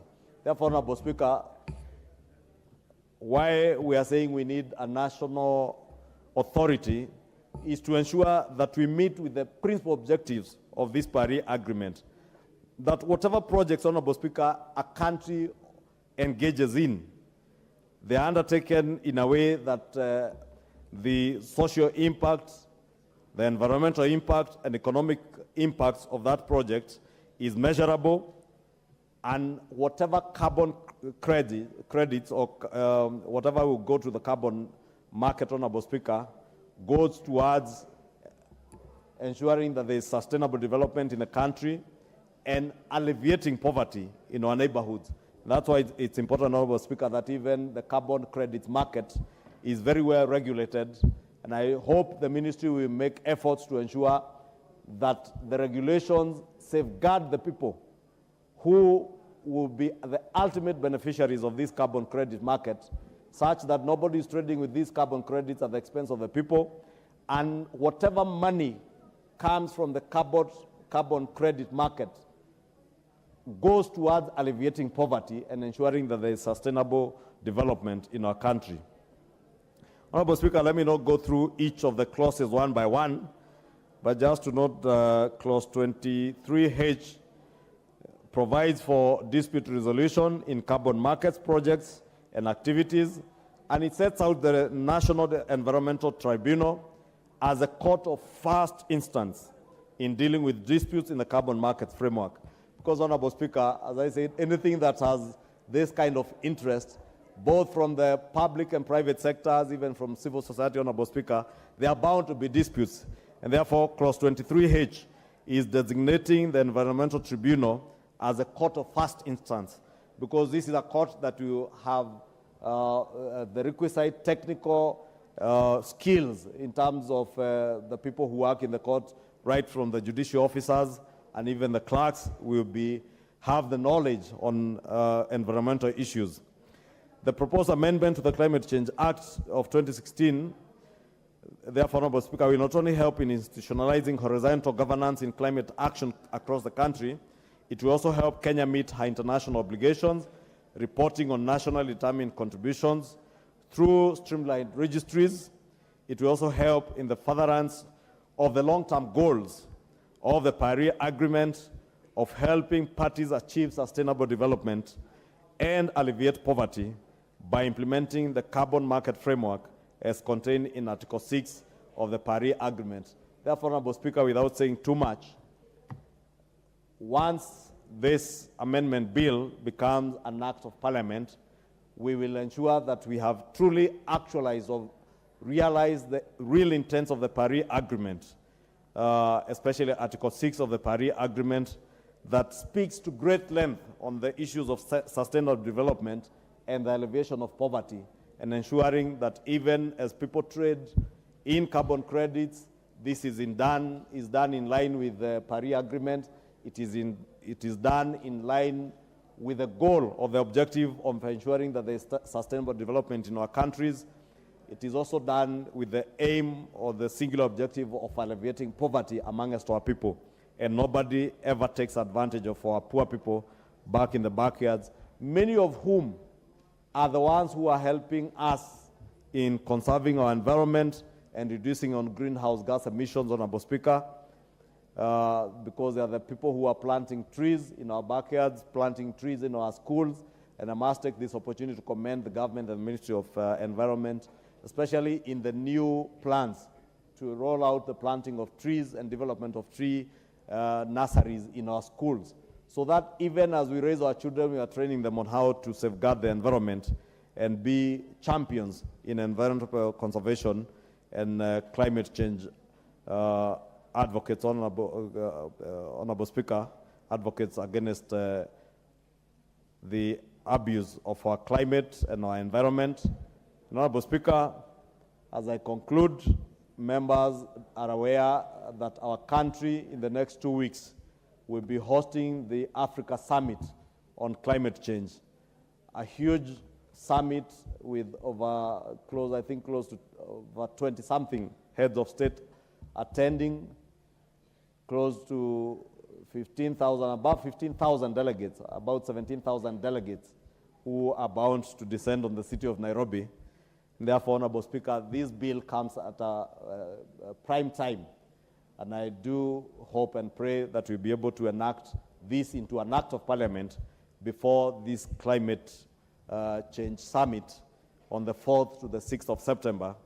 And hopefully, His Excellency the President can assent to this bill either just before the opening of the climate change summit or at the summit itself. It will be indeed a monumental opportunity for His Excellency the President to assent to this bill as an act of parliament as he opens officially the climate summit on the 4th to the 6th of September. And I wish to invite our members of parliament to take note and be available. I know we'll be on recess in line with our calendar around that time. So those of you who will be in Nairobi, please take time to attend that summit and get to learn how you can take advantage of tree planting, boreholes in your constituencies, and other mitigation measures against climate change, Honorable Speaker, and earn money, not for yourselves, but for your constituents, even as you earn money, because many members of parliament are also business people, and therefore can also take advantage.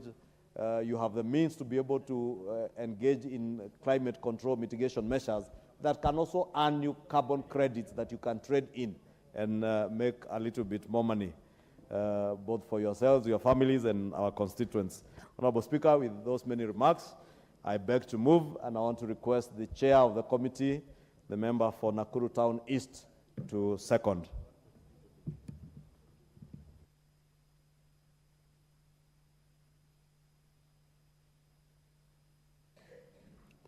Thank you, Honorable Speaker. As I rise to second this very important amendment bill on climate change, let me take this opportunity, first of all, to thank the majority leader.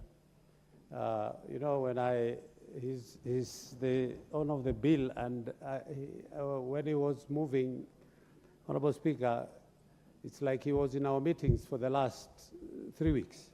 I want to admit that we have a majority leader who understands his work and is able to prosecute his responsibility in a very able way.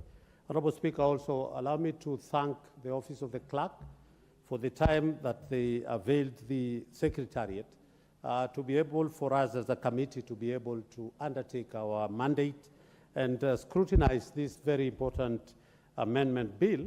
And, but most importantly, Honorable Speaker, is to thank the members. Like yesterday, Honorable Speaker, a day that is not designated for Parliament to sit, almost 90% of the members of Environment will avail themselves. We sat throughout the day and late in the evening for us to be able to complete this very important exercise. Honorable Speaker, just to echo what the majority leader has said, this country has been blessed to be the first country in the world to host the African Climate Change Conference that will be, of course, starting on the 4th all the way to the 6th. Honorable Speaker, over 20 heads of state will be here. And I agree again with the majority leader, over 20,000 delegates, participants have already logged in and asked to participate in the African climate change. And at the same time, also to tell our media. You know, they have always been trying to castigate the head of state, and he was very categorical. I was reading an article the other day that this conference is being propelled and you know, engineered by the foreigners for their own foreign interest. But they are wrong, and I hope the media will attend the conference all the way from the 4th to the 6th, so that they can see the input of the head of state and the interest he has for this country and Africa, not only Kenya and Africa, for us to be able to get the benefits and the gain on climate change. Us, we are the people who consume the emissions which are done by most of the developed countries. But of course, we can't just be sitting, as the head of state has indicated, we can't just be sitting and complaining. We must, as a continent, as a country, speak and be able to address the very, very emerging issues on how we can be able to address this climate change issue. And of course, Honorable Speaker, I don't want to remind Kenyans of the drought that faced this country the longest ever since independence, and we need to take care of that. Honorable Speaker, this amendment bill facilitates participation in the mitigation of green gas emission by authorized public and private entities. It also ensures that carbon trading projects undergoes an environmental and social impact assessment. So again, for anybody who will be wanting to enter into carbon market trading, they must undergo these environmental and social impact assessment through the NEMA office. Thirdly, Honorable Speaker, it will also ensure that land-based project is implemented through a community development agreement. Honorable Speaker, this is key. People have come from outside this country, foreigners and investors, at the disadvantage of our people. But this bill seeks to bring into force the community development agreement that will give birth to the sharing of the proceeds that will be gotten out of this trade. Lastly, Honorable Speaker, the bill also provides to the benefits of sharing mechanism and ensure the proceeds from carbon credits, credit trading will be shared between the project proponents and the impacted communities in a fair manner. Of course, not forgetting what the majority has just indicated, Honorable, the designated authority that will be formed by the Cabinet Secretary will be in charge of all these aspects. Honorable Speaker, my committee undertook public participation upon placement of the advert on the print media on the 16th August 2023, requesting for comments and submission of memorandums from members of the public and other relevant stakeholders, pursuant to Article 1181B of the Constitution and Standing Order 127.3. Madam Speaker, Honorable Speaker, the committee received a huge, again, the majority that just indicated. This attracted a number of stakeholders, both in the private sector, civil society, including individuals. And I want to thank Majority Leader, when you mentioned Church Uganda, he came in person to try and give his side, because he has been at the forefront on these carbon credit matters and the climate change for a long time. And now that he's out of parliament, he's able to prosecute that, and he has brought in one of the issues that Honorable Church Uganda brought for us to consider that was missing in this amendment, is that already there are players who are already in this business of carbon market trading, and they were scared of the transition period once this bill becomes an act of parliament and it comes into force. And he was scared that without a proper clause that specifies transition from what we have to the time that they are accredited for them to be able to do business, then that will be taken care of. And as a committee, we will be bringing, as and when we will be moving our amendments as part of what Chachuganya had proposed. Honorable Speaker, these individuals and civil societies and private sector came from the Private Sector Alliance, Kenya Association of Manufacturers, Kenya's Climate Change Working Group, Kenya Wildlife Conservancy Association, the Northern Rangeland Trust, the Nature Conservancy, the Nairobi Climate Network, Academia, Ban Manufacturing Company, Tumua Limited, Environmental Institute of Kenya, Ken Bright, among others.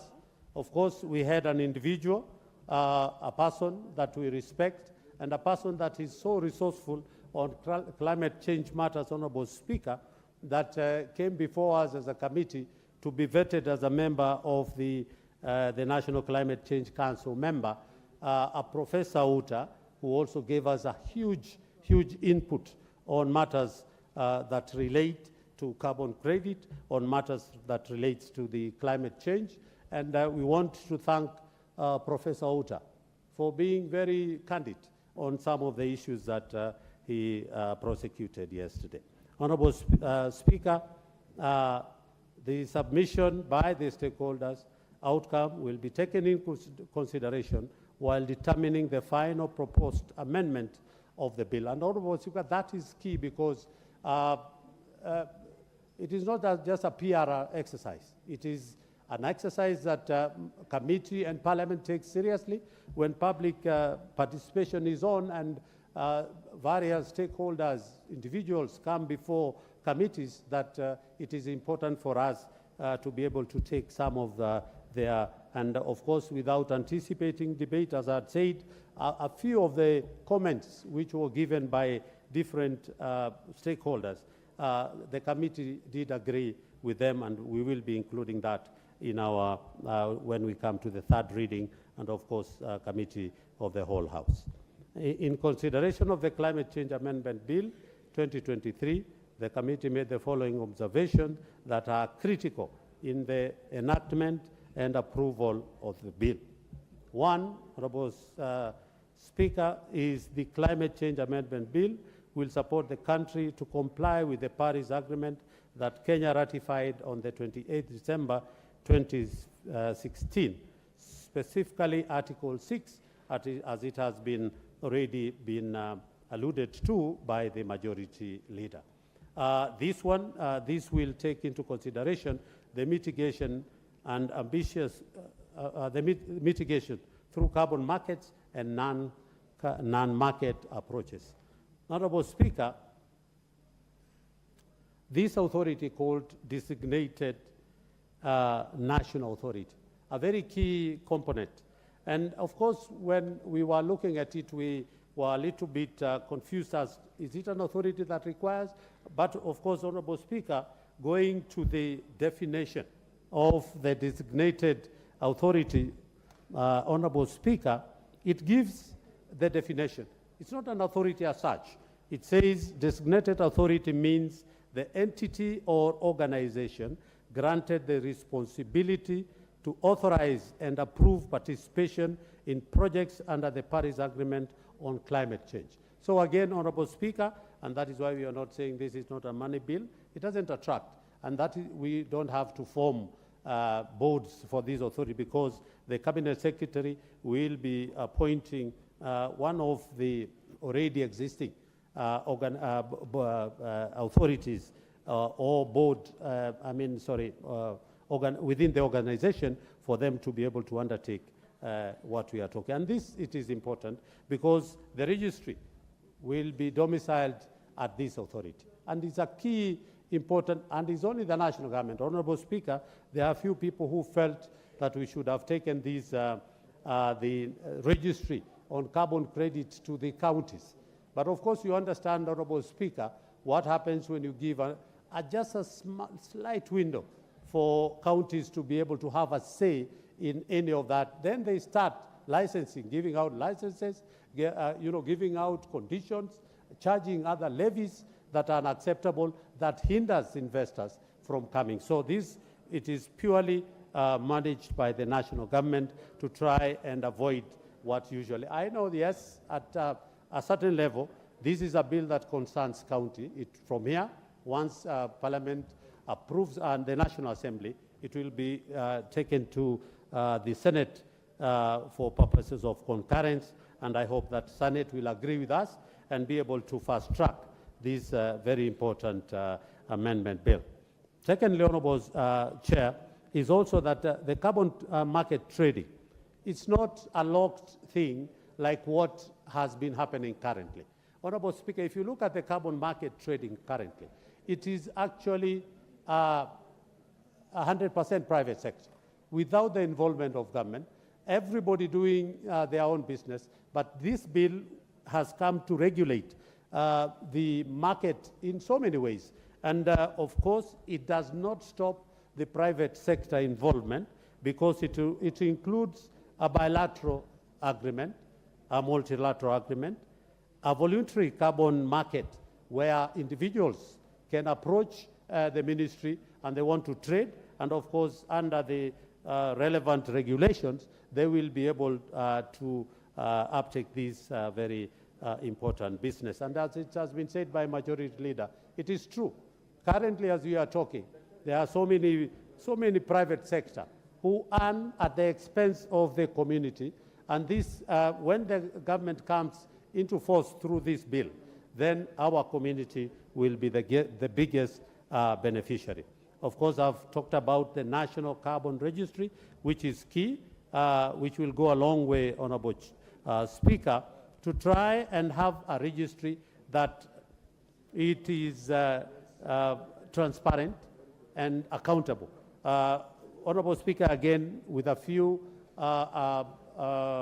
recommendations from the private sector to have this opened, and of course in the law, and we accepted with that it should be opened, that if you want to do a search, then you can easily request for that, and you can easily get the results of what you want.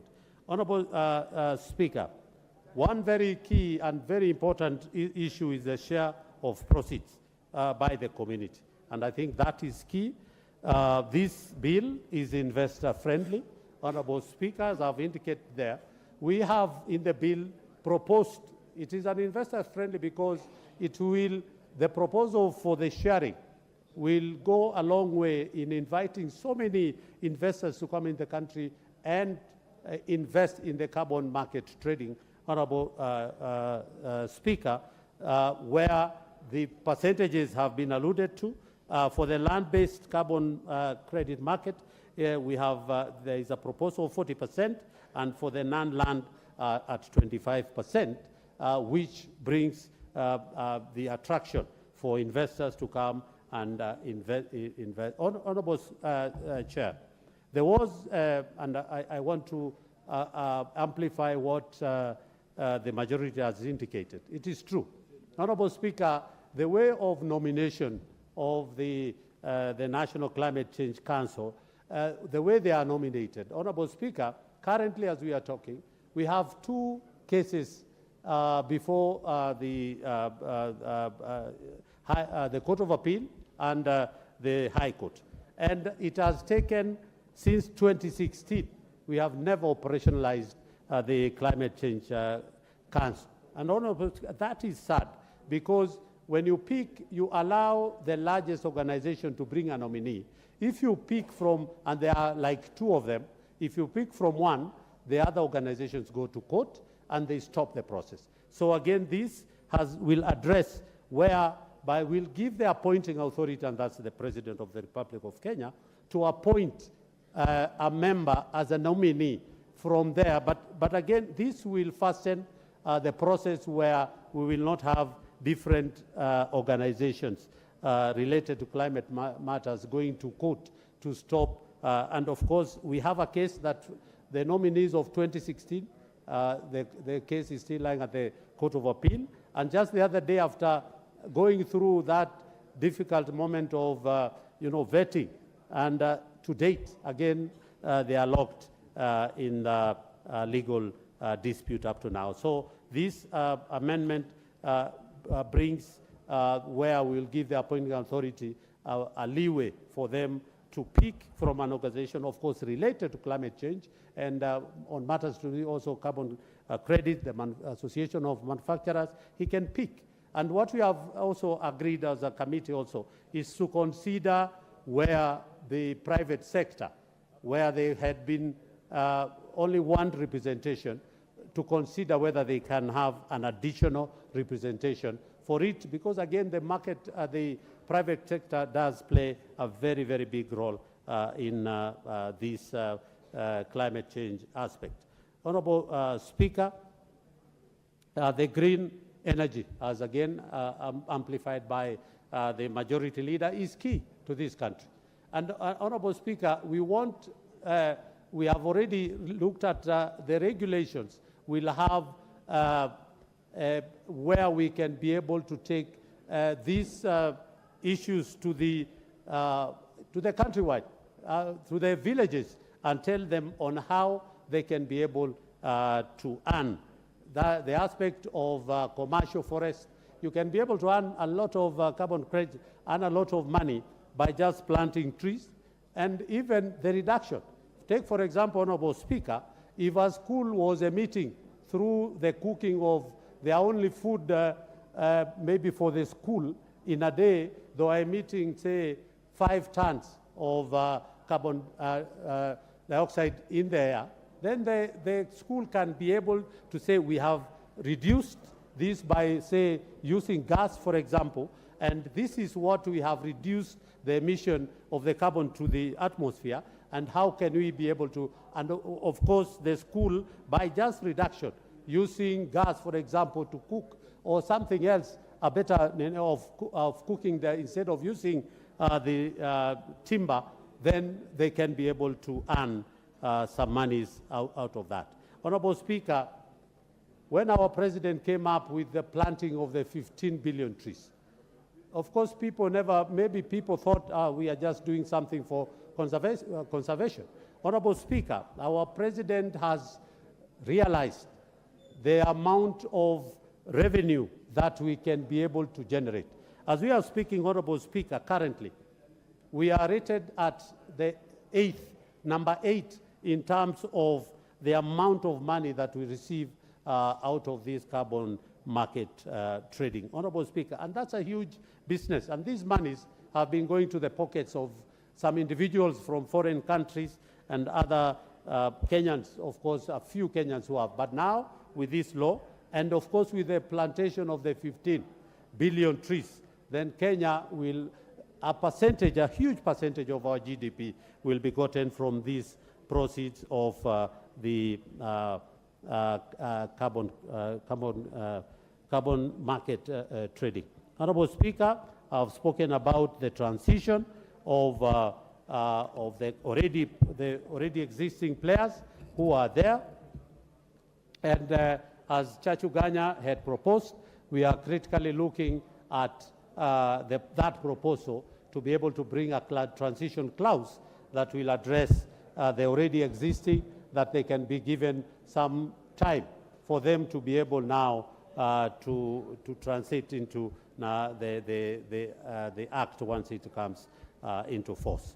Honorable Speaker, as I conclude, disputes, again, is something that we are looking to, and it is important to remember that the Community Development Agreement has mechanism, has provisions on how do you address a dispute. And if you don't agree as per the Community Development Agreement, then again, you can move now further to the Environmental Tribunal on matters too. So, Honorable Speaker, I want to admit that this country is at the right time in terms of getting, of course, as the majority leader indicated, Kenya was among the first African countries to come up with a Climate Change Act in 2016, and we are looking forward to a very robust conference that will be coming that will also address so many issues that, and we want to thank the head of state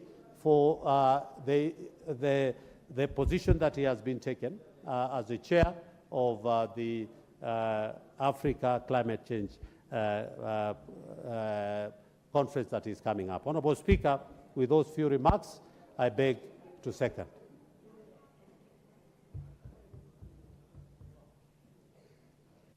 Honorable members, I wish to recognize the presence of Herman Maina Primary School from Nyali constituency, Mombasa County, seated in the Speaker's Gallery.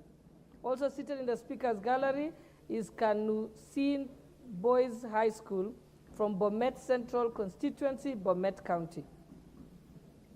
I also wish to recognize, seated in the public gallery, Yura Gate Primary School from Tharaka constituency, Tharaka Nithi County. I also recognize Zayed Children Primary School from Nyali constituency, Mombasa County. I also recognize the presence of Lower Moiben Primary School from Soi constituency, Uasin County. I also recognize Kagumori Primary School, Manyata constituency, Embu County. And lastly, also seated in the public gallery is Blair Serem Primary School from Keio North constituency, Elgeyo Marakwet County. And on my own behalf and the entire House, we wish to welcome all those schools. Karibuni.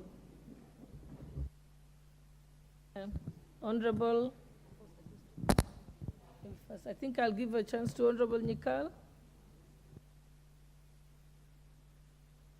Order, Honorable. No, let's proceed first to the debate. Yes. Thank you, Madam Speaker, for giving me the opportunity to contribute to this bill. Madam Hold Speaker. on, let me propose the question. Sorry, I forgot to propose the question. Honorable members, I now propose the question that the Climate Change Amendment Bill, National Assembly Bill number 42 of 2023, be read a second time. Will as many as of that opinion say aye? Aye. Will as many of the contrary opinion say nay? The ayes have it. Owen, Baya, your point of order?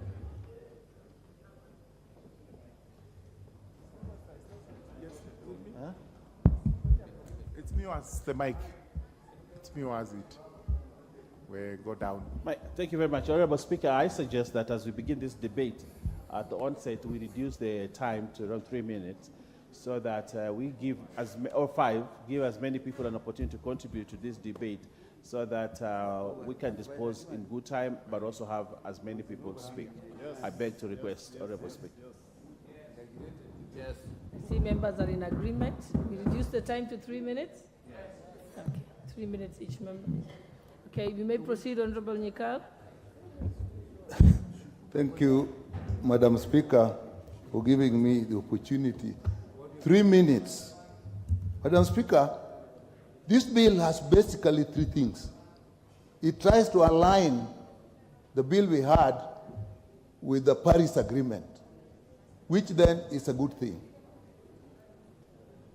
But then it does 2 other things that makes me oppose it. 2 other things that oppose it. I oppose this bill. Because, Madam Speaker, this bill replaces a directorate with a council, and then all the powers are actually now concentrated in the minister. Then, Madam Speaker, this bill in clause 4 actually deletes what I think is a very good arrangement for public participation. Although it is put elsewhere, Madam Speaker, it really dilutes the public participation that is expected. Madam Speaker, if you then go to clause 6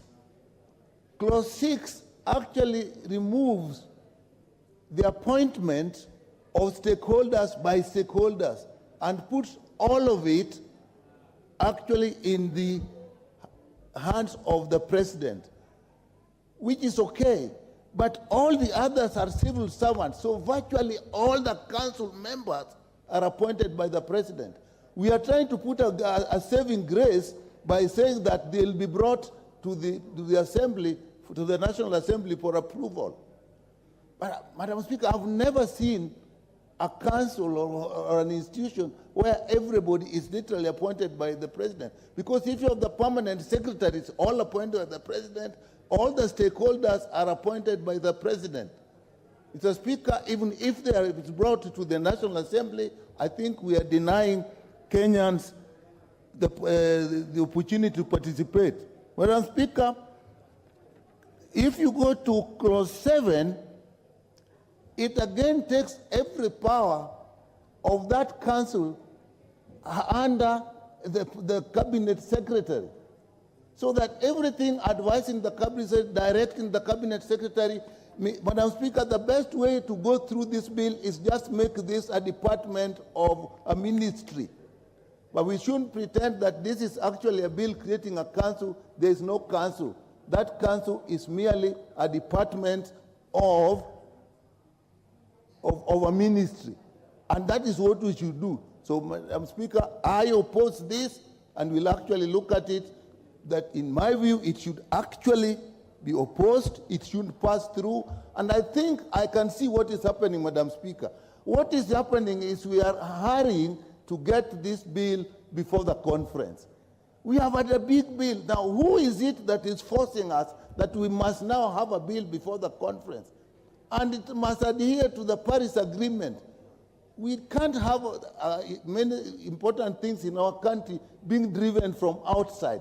This is a bill driven from outside. I will ask my colleagues, we actually reject this bill and reject this bill, go with our old act, and look after that after the conference. Look at it after the conference. We can take ideas from that conference so that we can then amend our act in a more organized way, and we shouldn't really even hurry with this. So, Madam Speaker, I oppose. I've not had time to read it through and through, but on those basic principles, I actually oppose it. Whatever else you bring, and those are actually, it's only about 5 clauses, about 7 clauses, and out of those, the majority are actually not in the interest of this country. I oppose, Madam Speaker. Point of order, Leader of Majority. Honorable Speaker, the Honorable Nyikal has just finished, but he was saying he is opposing what he has not read. What a fallacy, Honorable Speaker. And Dr. Nyikal is a very seasoned legislator. He should first take time to read the bill. This bill was not published in the morning. It was published over 2 months ago. He has not read and is opposing. How can he oppose what he has not read?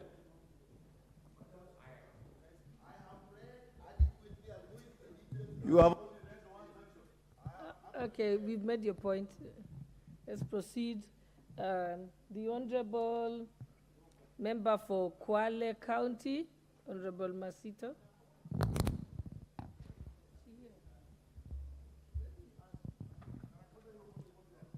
Okay, the Honorable Charles Kamuren, Member for Baringo County.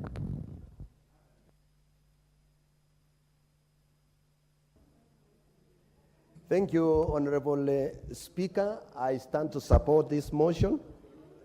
This bill, Honorable Speaker, I want first of all to say that we are not in a hurry over this bill for purposes of the conference. As indicated by Honorable Nyikal, we are doing our work as expected of us as committee. This bill is overdue compared with what is going on in this country, Honorable Speaker, because of carbon credit, the money that is coming to this country, if it cannot be controlled and made and be accounted by the government for the purpose of the development of our people, then it will be like we are allowing the civil societies to overrun. Honorable Speaker, this bill will come and control and give us, as it has been indicated, that we shall have a register which will give the data of how things are being run, the programs, the projects that has been going on. It will be able now, because the government will be controlling. It will be easy to know. And the communities that are not aware of what is going on because of the level of understanding, they will be able also to realize, because we shall have that register that will be for public, and it can be checked and can be seen by everyone. So this bill is good for purposes of development. And I want to urge the members here to understand and take time, because they have the copy. This thing has been there for the last 2 years, I mean 2 months. So when I heard a member saying that this bill is coming right now, and it has been there for the last 2 months, then I wonder what have they been doing, because it is within here. So I want to urge the members to support and let us approve and let it go the way for the sake of our country. Thank you. The Honorable Member for Turkana Central.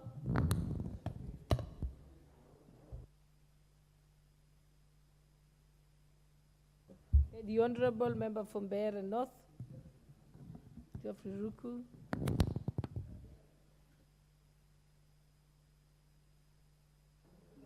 Thank you, Madam Speaker. Madam Speaker, I rise to contribute, and before that is important I mention that, Madam Speaker, I have been in carbon trading business from 2009 to now. I have registered project with the NFCC. I have registered carbon credit project with Gold Standard, and I have sold carbon credits. I have consulted on carbon credit projects in South Africa, in DRC, in Malawi, and in Madagascar. Therefore, I am an expert as far as carbon trading is concerned, carbon credit trading is concerned. Madam Speaker, carbon trading business involves quite a number of ministries or areas. One of them is energy, forestry, finance, and even foreign affairs. If you look at this amendment, Madam Speaker, they anchor all the carbon trading business to one ministry, which is the Ministry of Environment. If that is what you are going to pass at this House, it will be completely out of the trade of carbon trading. Because there are projects within the Ministry of Energy, there are projects within the Ministry of Trade, the Ministry of Finance, as well as issues to do with foreign affairs. Because some of the protocols or conventions which are agreed internationally, Madam Speaker, are within the realm of the Ministry of Foreign Affairs. This amendment makes the Ministry of Environment as the only focal point ministry when it comes to the carbon trading. Madam Speaker. What's your point of order?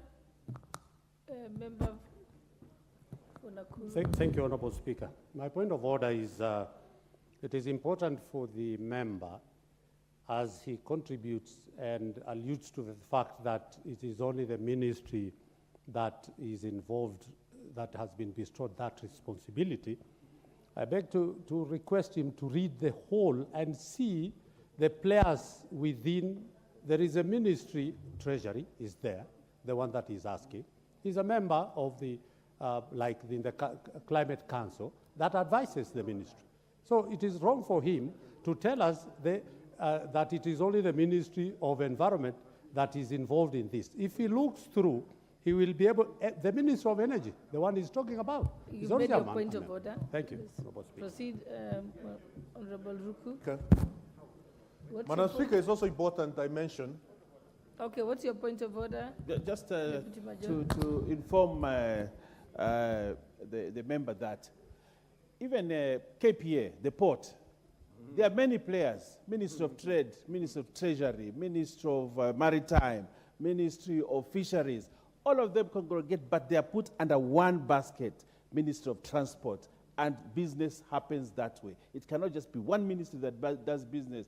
Many ministries come together and do business. So I want to inform you that you are misleading the House.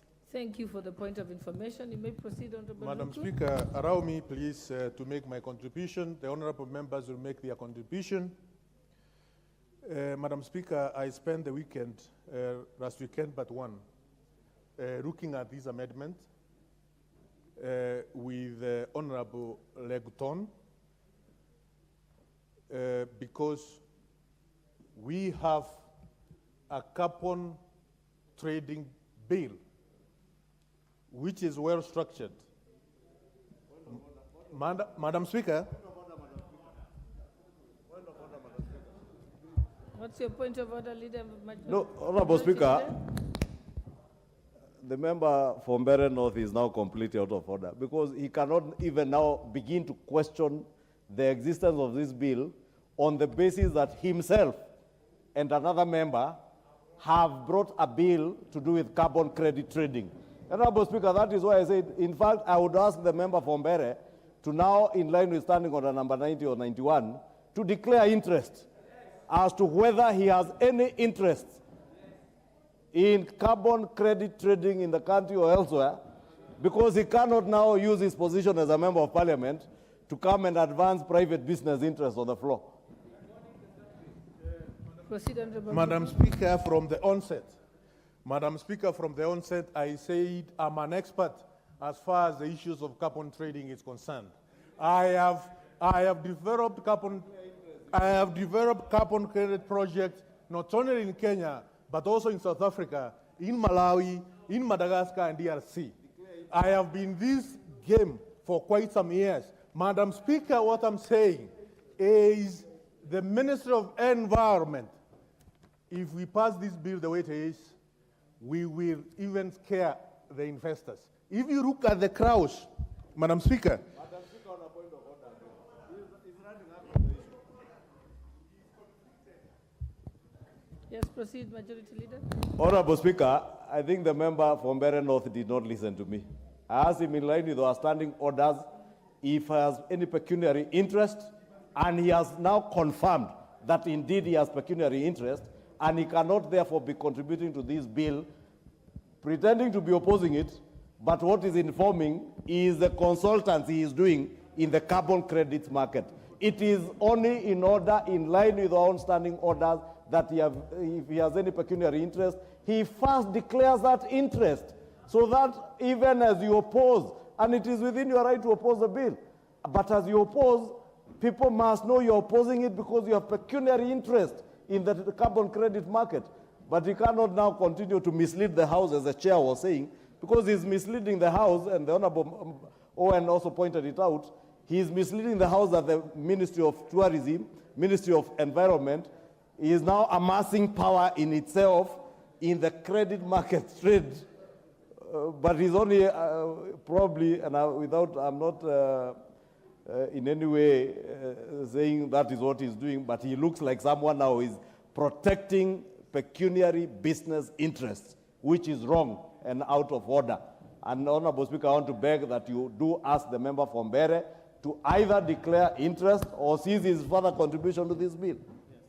The honourable member, just take note of standing order number 91. A member who wishes to speak on a matter in which the member has personal interest shall declare the interest first. Personal interest include pecuniary interest, proprietary interest, personal relationship, and business relationships. So you may declare your interest. Madam Speaker, I have no business interest as far as this amendment is concerned.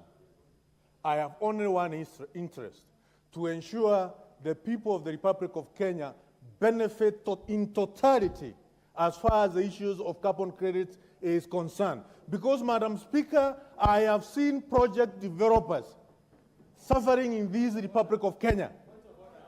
Madam Speaker, and if we are going to pass these amendments the way they are, we are going to kill many project developers in the Republic of Kenya.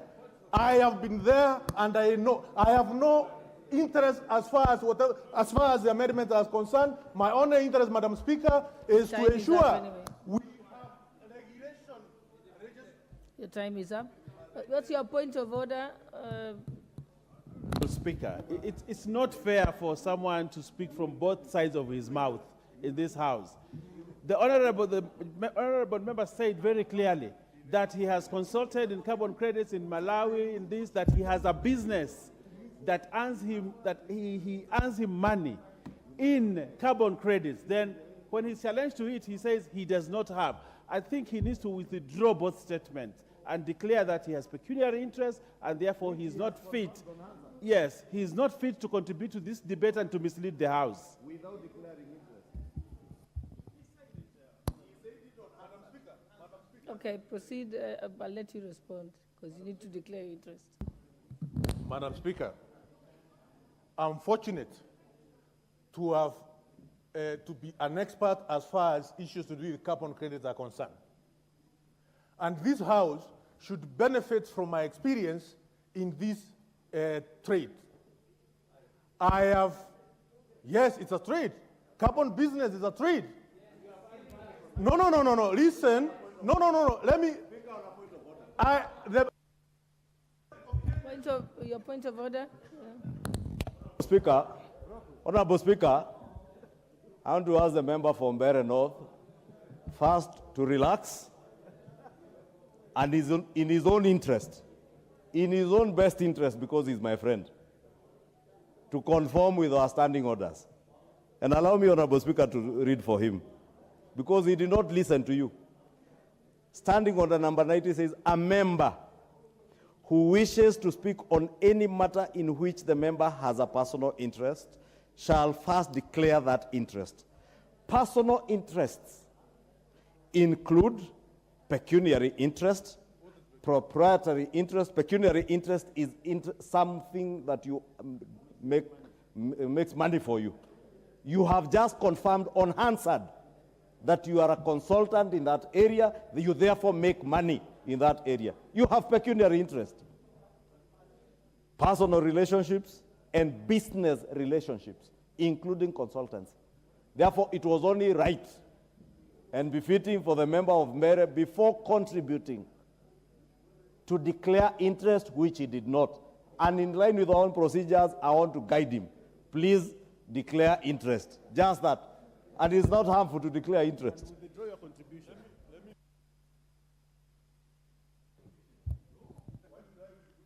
Hold on, members. Hold on, members. You can't be having conversations between yourselves. Okay, member for... We'll go to the next member. I think member for... You know, we'll only give an opportunity if you're speaking in compliance with standing order 90, but I won't give you a chance to continue contributing because your time is up. So are you responding to standing order 90? Okay, proceed. Madam Speaker, I have been a consultant. I have been a project developer in matters to do with carbon credits in the Republic of Kenya. However, Madam Speaker, in matter to do with contribution, as far as this amendment is concerned, I'm doing it in good faith so that our nation can benefit from... Just... Honorable member... No, Madam Speaker, can I be protected? No. Hold on, honorable member. Honorable member, I asked you to respond to standing order number 90. So either you declare that you have interest and in which case you failed to declare the interest at the beginning of the debate, in which case you withdraw your contributions and apologize. Then we can proceed. Or you say there is no interest. Madam Speaker, the leader of majority is bullying me. And I will not accept, to be bullied by the leader of... Member from Bere, I won't give you a chance to speak. I won't give you a chance to speak because you are not responding. You are using the opportunity to respond to your colleagues. Okay, member for Tharaka Nithi.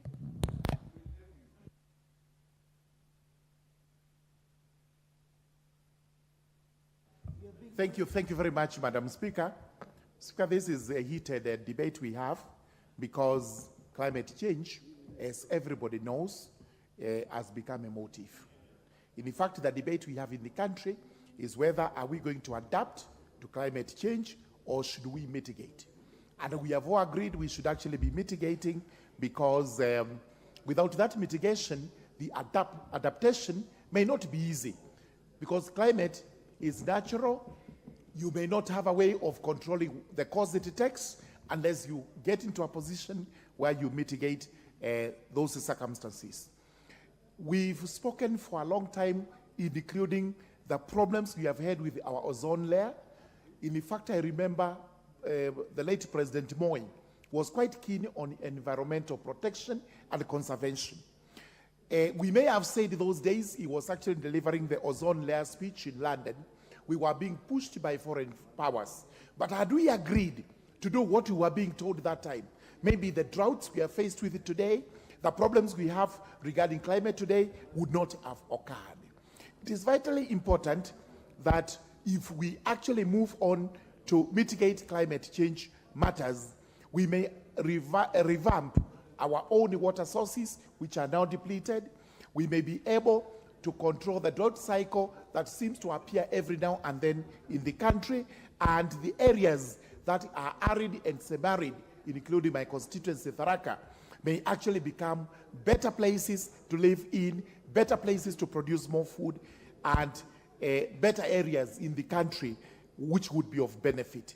The directorate we are talking about is very important because we now need to know where to go when it comes to matters of climate change. We cannot leave it to the ministry alone, in as much as the ministry is supposed to control the climate change issues through this directorate. It's also important to know that we require regulations which will be used when we are actually effecting matters of climate change. So it is important also to note the issues of carbon credits, which are now being termed as a trade. If they are going to bring an income so good for the country, anything that brings money, that money is lawful, that money gets into the hands of Kenyans so that they are able to make their lives better, is important. So this is a good bill, and we should actually support it wholeheartedly. Thank you, Mr. Speaker.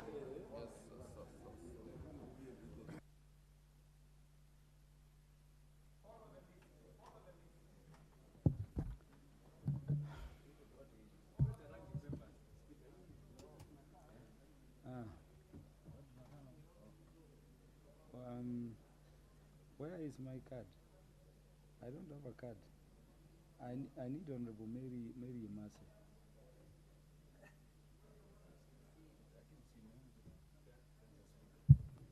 Honorable Mary Emase. Honorable Mary Emase, not in the house. Honorable Beatrice Elachi, not in the house. Honorable Owen Baya. Honorable Owen Baya, you are ready to proceed? Yes. Yeah.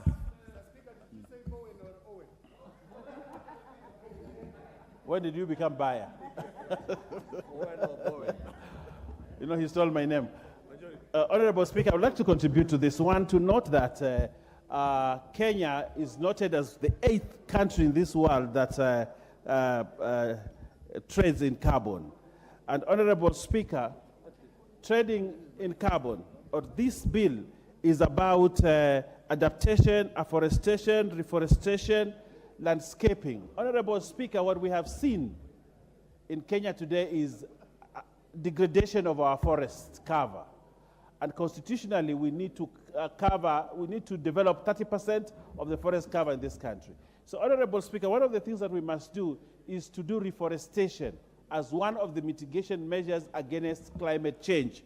Honorable Speaker, it is very important to note that Kenya has been one of those countries that has signed into the Paris Protocol, and the Paris Protocol therefore brings us this kind of amendments to ensure that we are aligned. But Honorable Speaker, I want to say this,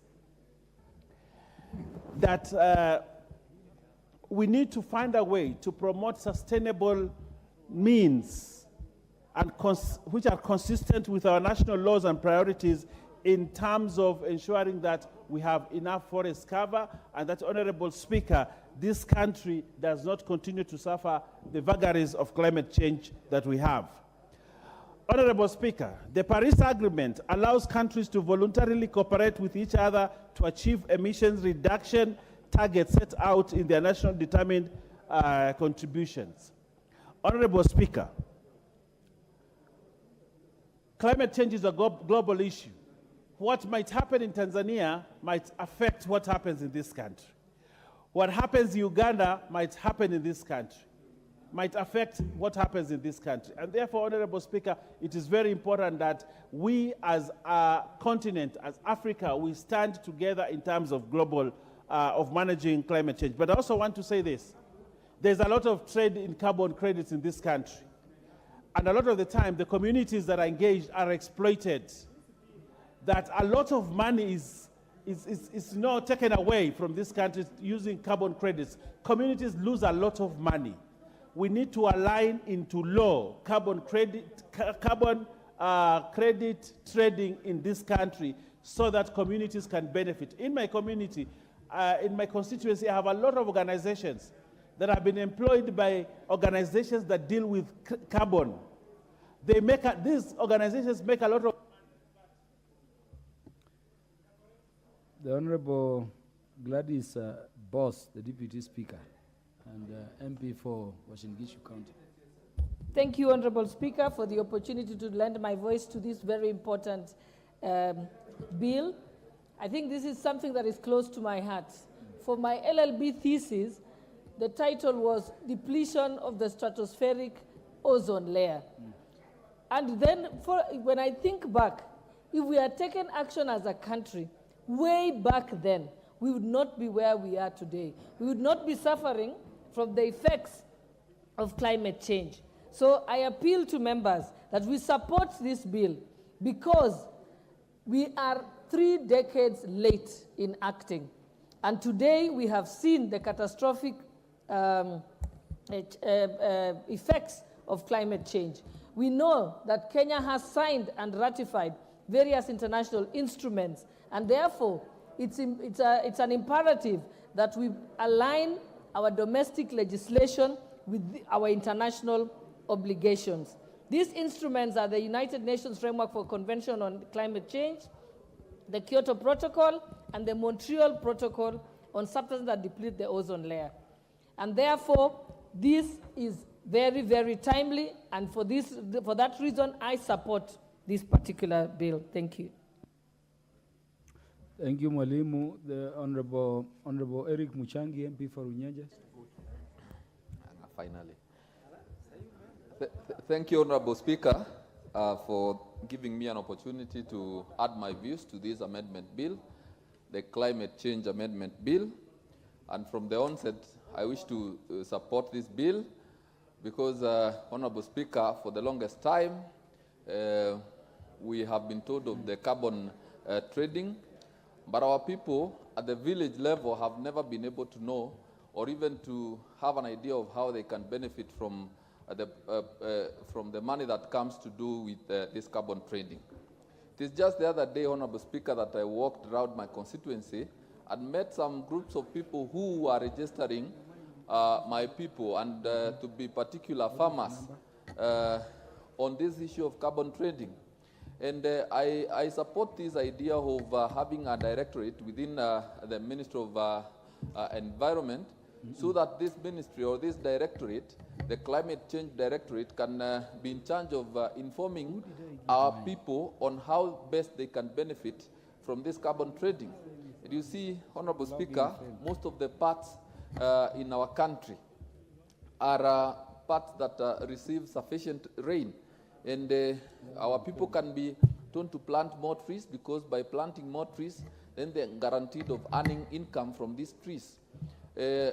This provides an extra opportunity so that our people can substitute their income, or rather they can get extra income from trees. Honorable Speaker, I also would want to say that looking at our rivers and swamps, they are drying up, and all these are effects of climate change. We have had droughts in this country. We have had flooding, which leaves our farmers and those people who come from the arid areas, they are left without livestock when their livestock are swept by rains. And all this effort of coming up with the climate change amendment bill is to mitigate the disaster that may come through drought or even through flooding. So, Mr. Speaker, I support. Thank you. Honorable John Mutunga.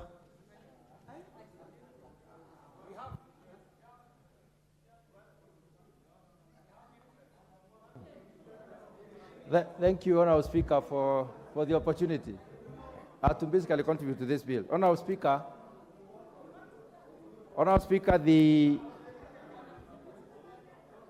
Speaker, I need your protection. There's a lot of noise from KJ. Honorable Speaker, the United Nations... Order, Honorable Rindikiri. Honorable Rindikiri. We have less than 20 minutes to debate this bill. Could we listen to one another as we proceed? Actually, less than 15 minutes. John, proceed.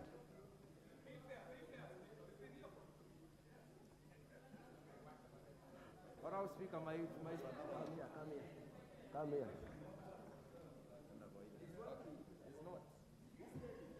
It was, but now it isn't.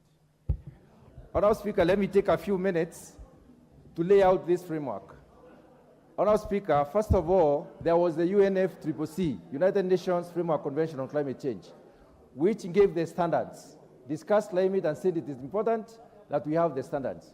Then, Honorable Speaker, there was the Kyoto Protocol, which basically defined the framework, but there were no commitments.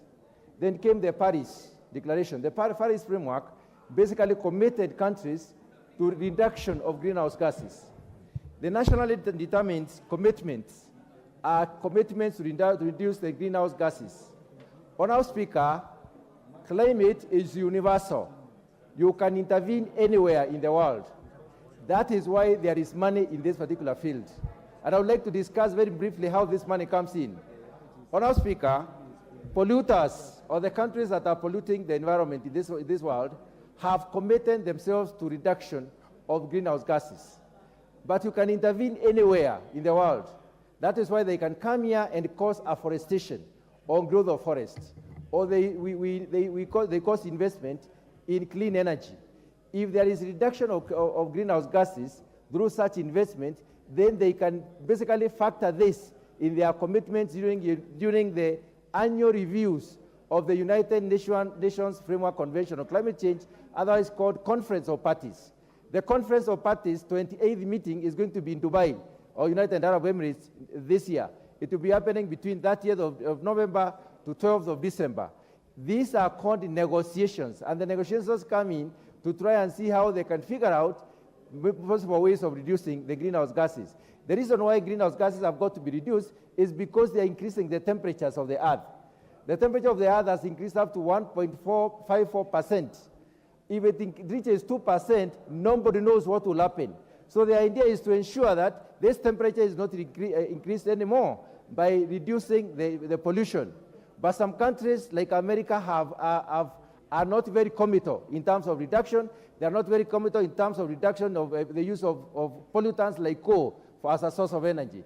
Therefore, there is need for us to partner with the other countries to reduce the the greenhouse gases. And that is why the carbon credit or the carbon market happened because other countries can put in money here to cause reduction in the greenhouse gases, and therefore they take this as their contribution, and therefore they can factor this in the negotiations. Honourable Speaker, this bill comes in to regulate this particular market and to regulate the activities in this particular sector. Therefore, it is important we have such a bill regulating the sector. Honorable John Waweru. Honorable John Waweru, you are the second last. Thank you very much. Mr. Speaker, it is a wise man who says that we do not inherit the earth from our ancestors. We actually borrow it from our children. And Mr. Speaker, what we do with the earth while we are alive is important. And especially at a time like this when the effects of climate change are very clear. Secondly, the effects of climate change know no borders. Whatever happens in Kenya has an effect in South America. Whatever happens in Europe has an effect in the Southern Hemisphere. So, Mr. Speaker, what we are doing by aligning our laws to international obligations like the Paris Accord is critical, Mr. Speaker. Secondly, Mr. Speaker, we all accept that the business of carbon credits is going to be a big business going forward globally. Mr. Speaker, just by aligning ourselves as a country to a place where our communities can benefit from the benefits that are accruing from this issue of climate change and carbon benefits, Mr. Speaker, that alone allows me to support this bill with both hands. Mr. Speaker, I see an authority created, and there might be a debate around the authority. But reading through the bill properly, Mr. Speaker, I understand that this is an authority that is just designated to superintend over the registration of entities that shall be participating in this carbon credit business, Mr. Speaker. Finally, Mr. Speaker, because I'm seeing time is of interest, it is a good environmentalist by the name of Wangari Maathai who told us that if you have to do anything about this environment and our climate, we have to be like the hummingbird. The hummingbird that did that little that it could do. Madam Speaker, my little thing as a hummingbird in this session of Parliament, Madam Speaker, was to bring a bill, a motion, that suggests that we should be planting trees along all our roadsides and all our road reserves, Madam Speaker, because we are building in excess of 600 kilometers of roads every year, Madam Speaker.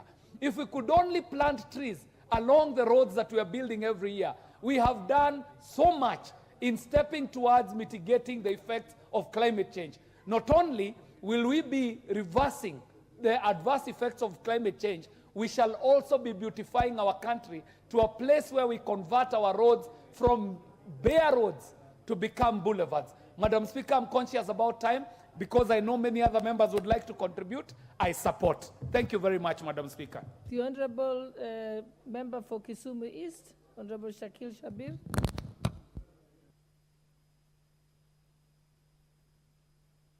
Thank you very much, Madam Speaker. And Madam Speaker, thank you for recognizing the agreement that we had as independents with the Speaker, with the Honourable Speaker, where you would give us some credit to give us some preference. Madam Speaker, I stand to support the change, some of the amendments that have been placed in this particular bill. Madam Speaker, this act was placing duties on the national government and the county government to mainstream climate changes, etc. I don't want to go through the whole thing, but the actual matter of the fact of the matter is this, that when it comes to the National Climate Change Council, there has been an amendment that the civil society should be removed from that. I don't mind that, but I do feel that under Article 10 of the Constitution of Kenya, we must have community representation. That representation, or community representation, is not civil society representation. Why can't we have representation? We amend that particular amendment and have representation from the Ma community, representation from other nomadic communities who have been and other marginalized communities who have suffered very heavily in this. Madam Speaker, one of my colleagues earlier I was talking so much about carbon credits. Madam Speaker, I have never seen this country actually develop anything out of carbon credits. Madam Speaker, it is the foreign consultants who, in collusion with these Kenyan consultants, take away our benefit of carbon credit. Our carbon credits are worth a lot of money. They take our carbon credits and throw them at the cost of nothing with foreign consultants, and then they say, oh, you must allow us to do that. We are bringing benefit to Kenya. I have seen no benefit to Kenya. I don't even know the level of carbon credits that Kenya earns. I have no idea of how many carbon credits Kenya has, and I don't know what is being traded for. It is the same way that the colonialists came here, Madam Speaker. They gave us cowrie shells and took away our gold.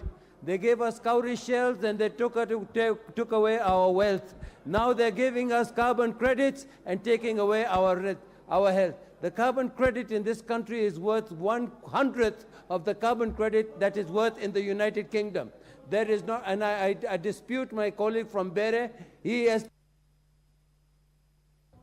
Thank you. The Honorable Member for Buru, Honorable Mugambi, and you're the last one, and then we shall. Thank you, Madam Speaker. Sorry, I was a bit agitated a few minutes ago, but I'm okay. I like to support this bill for the following reasons. Madam Speaker, by creation of this authority, we'll have a coordinated body that is going to look at the issues of climate change. Madam Speaker, I come from a large-scale farming community where there is a lot of emission of chemicals and also production of water. I come from an area where the forestry business is quite high. Madam Speaker, this authority, this council will formulate the relationship that is going to exist in between economic planning of this country and the climate change, which has been lacking for a long time.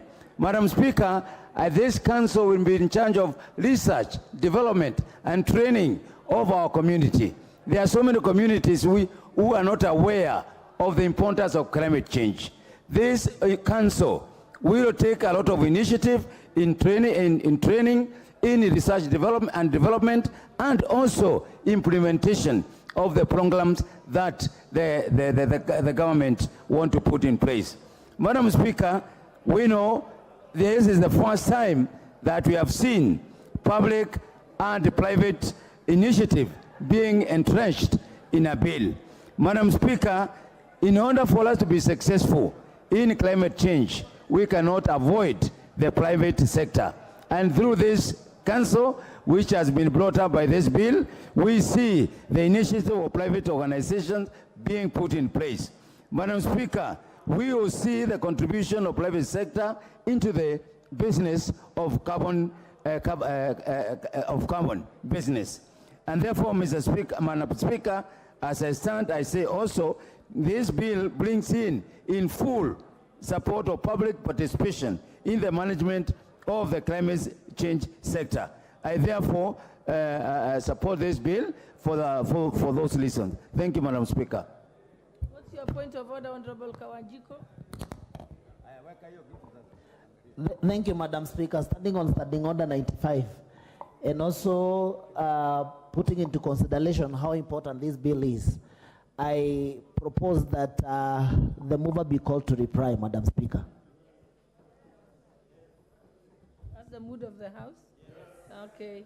All right, the mover may reply. Thank you, Honorable Speaker. Let me thank all the members who have contributed to this bill, Honorable Speaker, and for the support. Honorable Speaker, as I said, I do hope that we will all be keen to ensure that we take maximum advantage of the carbon credits market and ensure that we derive value for our people and our constituents. And Honorable Speaker, also to make sure that in line with the Paris Agreement, that sustainable development and elevation of poverty becomes a key cog, even as we get into the carbon credit markets, Honorable Speaker. Let me also take this opportunity to thank the Honorable Rocco, who unsuccessfully attempted to oppose, and advise him that next time the best thing to do is to declare interest where you have pecuniary interest. And I know there are also other bills from private members. The Honorable Rocco and the Honorable Lekuton have a bill, and we invite them to enrich even in their bills part of what has been said here and before. With that, Honorable Speaker, I beg to reply.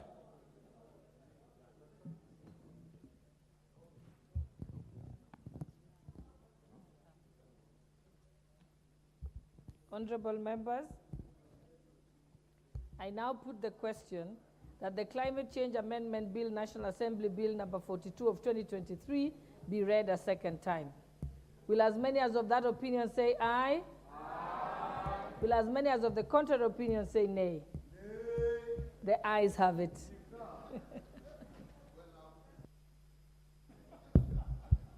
Next order. A bill for an act of parliament to amend the Climate Change Act of 2016 and for connected purposes. Order number 10, the Water Amendment Bill, National Assembly Bill number 33 of 2023, second reading.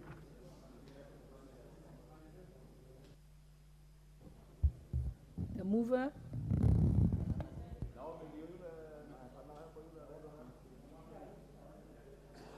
And the mover move the bill, please.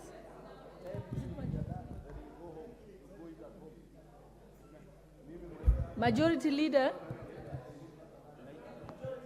Majority Leader. We are waiting upon you to move the bill. Thank you, Honorable Speaker. Honorable Speaker, I beg to move that the Water Amendment Bill, National Assembly Bill number 33 of 2023, be now read a second time. Honorable Speaker, this bill actualizes what the President spoke to during the State of the Nation address in September of 2022, Honorable Speaker, when he called on the House to help government actualize the public-private partnership funding model for our water sector. Honorable Speaker, you know, Kenya is a water-deficient country and is among the water-scarce countries in the world, with slightly above 40 million people, not shillings, Honorable Speaker, being unable to access clean drinking water. We know we have challenges with sewer systems around our cities, and I'm happy the County Member of Parliament for Nairobi, the Honorable Pasaris, is in the House this evening, because Nairobi is one of those areas where people are not just lacking water, clean drinking water, back in our estates and our areas where we reside, but also sewer management in our cities, and indeed across the country, not just in Nairobi. Sewer management is a problem. And the provision of both water and sewer resources is a capital-intensive exercise, Honorable Speaker, and governments around the world, not just in Kenya, are not able to fund the provision of clean drinking water and provision of sewer services to the people with their own resources. Therefore, what has happened over the years, Honorable Speaker, is that governments have continued to borrow and finance the provision of water resources and sewer provision services through very expensive loans at times, and of course, being limited as to the amount of work they can put in the provision of water and sewer services because of the inadequate resources. This bill, Honorable Speaker, therefore seeks to address some of these challenges to ensure that we have a sustainable mechanism through which we can fund water provision for our neighborhoods, through which we can fund the provision of sewer services without necessarily going back, as I say, to borrow huge loans to be able to cater for the provision of water services. Honorable Speaker, this bill will help the government attract new capital, investment to bridge the funding in the water sector, and ease the debt burden, as I was saying, Honorable Speaker, that has squeezed funds that are available to us for development projects in other areas, as well as increase the capital in intensive water projects without relying on loans, and therefore we'll be able to roll out more projects. Honorable Speaker, it's not just about water, but also speaking to food security. Water also caters for provision of food, not just for drinking as a modem for drinking, Honorable Speaker, but serves in providing water for irrigation that will feed to the food security agenda of our government and indeed the desire for our people to be food secure, Honorable Speaker. And we know, Honorable Speaker, for us to be able to irrigate the millions of acres of land that we need to irrigate to ensure that we have food security in our country, we must have water. And that water can only be provided through the construction of dams, which I have said are capital intensive. Honorable Speaker, our own budgets, if we were to do the kind of dams for irrigation that we need to do across the country, Honorable Speaker, we will need to finance this over a period of a minimum of 16 to 18 years to be able to actualize the dams that we intend to build in this country, both for water provision and even for irrigation, Honorable Speaker. And if we were to wait for 18 years to be able to provide water to our people, or to be able to irrigate land to ensure that we are food secure, Honorable Speaker, then as leaders we have failed. And that is why, Honorable Speaker, this bill comes in at a timely time when we have just come from a very bad drought, Honorable Speaker. And indeed, we saw the need to have water, not just for drinking, not for irrigation, even water in our pastoral areas for providing for our livestock, including our wild animals in the parks, Honorable Speaker. You remember elephants, hyenas, lions dying in our parks, and even monkeys, Honorable Speaker, including those that were to be relocated from Gatanga to elsewhere. Honorable Speaker, you know, somebody said that they will relocate monkeys from Gatanga to elsewhere. Why those monkeys move to areas that are inhabited by people and the increasing cases of human-wildlife conflict is because of climate change and the lack of water resources, Honorable Speaker.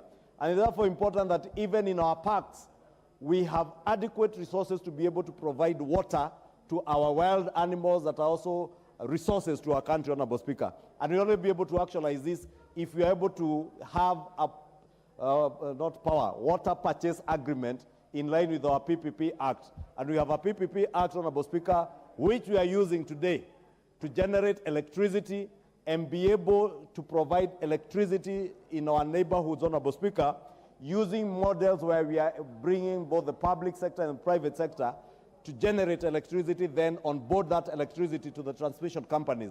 It is the same, in the same spirit, Honorable Speaker, that we now want to onboard water provision, that water service providers that are county-based are able to get bulk water from PPP projects and be able then to sell that water to our neighborhoods and our people and ensure that our people have clean drinking water. Honorable Speaker, this water sector, besides being capital intensive, also has its own problems, Honorable Speaker. And those in the Committee of Water will tell you that one of the biggest problems that people, all water service providers, all backwater providers have to deal with is unmetered water or non-revenue water, that is water that is generated, resources are deployed to generate that water or to provide water, but it is unmetered and therefore not generating any revenue either for the national government or for our county governments, Honorable Speaker. And part of the solution to that problem of non-revenue water or non-metered water is to ensure that we bring in private sector partners who will have a market-driven perspective to ensure that every drop of water that is generated, every resource that we have in this country for water is metered and is generating revenue for our county governments and even for the other players in the water sector. Honorable Speaker, we must be able to come to a point where innovation and ICT is factored in. I have been able, Honorable Speaker, to compare situations in Kenya, particularly the city of Nairobi, and a city like Johannesburg or Sandton in South Africa. And you find for every household in Sandton, Every household is metered and they are paying resources. In fact, the city government of Santon is able even to get revenue enhancement systems using the private sector to be able to collect all billed water in the city. But in Nairobi, comparatively, Honorable Speaker, probably 60% of the people in Nairobi have their water unmetered. And even out of the metered ones, probably only 40 or 50% are paying. And we have no systems. And therefore, we must be able to deploy modern technology and innovative ways of being able first to increase the revenue that we are generating from water resource, and also to ensure that we collect all money that is collectible from our water sector. Honorable Speaker, this we can only be able to do if we harness and if we tap into the resources, the expertise that is there in the private sector, that lacks in the public sector, Honorable Speaker. And we could not be able to do that without the provision now of our water purchase agreement. With the enactment of this water bill, Honorable Speaker, we shall be able now to actualize the PPP model in the water sector and have water purchase agreements where bulk water suppliers now can get bulk water being provided for them by private entities that have invested their money without necessarily going back to our exchequer to look for money to build or construct dams, sink all manner of boreholes in every neighborhood. Honorable Speaker, today if you go to Kilimani, every other adjacent plot has a borehole sunk. And we are therefore draining our underground water. But that would have easily been sorted out by getting Ruiru 2 Dam, where, and I see the member for Kipkelion, who had a very good paper on Ruiru 2 in the House. Honorable Speaker, we will be able to generate more resources, water resources, from huge investments in this sector without necessarily going back to the exchequer or going back to our development partners to borrow money, and therefore further straining or burdening our country with public debt. Honorable Speaker, I don't want to say much in the interest of time. Let me take this opportunity to thank the Committee on Water, Blue Economy, Water and Irrigation, under the able chairmanship of the Honorable Bowen Kangogo, who worked with very good speed to be able to consider all the stakeholders who have made representations. And I must thank the many stakeholders who appeared before the committee and who continue to appear before the committee to bring their representations in terms of what they would want to see in the actualization of these public-private partnerships in the water sector, Honorable Speaker. Honorable Speaker, with those many remarks, I beg to move and request the able chair of the committee, the Honorable Kangogo Bowen, to second. Thank you, Honorable Madam Chair, and thank you, Honorable the Leader of Majority, for a well-elaborate presentation, especially on this amendment of Water Act 2016. Madam Speaker, let me say the Leader of Majority has summarized almost the entire the input of this Water Amendment Act. And Madam Speaker, I just want to add a few things, even as I second. Madam Speaker, you will find that in this bill, the Water Act 2016, which we are seeking to amend to operationalize the PPP, is actually the main reason. And Madam Speaker, if you look at even our debts as a country, the water debt is almost a half, because we have borrowed heavily a lot of money to invest in dams and water infrastructure. Madam Speaker, the national government borrows the money, invests in the infrastructure, and this water is supplied to counties through the water service providers. You will find, Madam Speaker, that at the county level, or at the water service providers, which are managed by the counties, they are facing a serious challenges. One of the challenges is what we are calling the non-revenue water. And the non-revenue water, Madam Speaker, is the illegal connections we are seeing all across in the slums, people who don't have meters. So, and that's where we are losing revenue. But again, at the national government level, Madam Speaker, the national government through Treasury are struggling to pay the loans which were used to fund this infrastructure.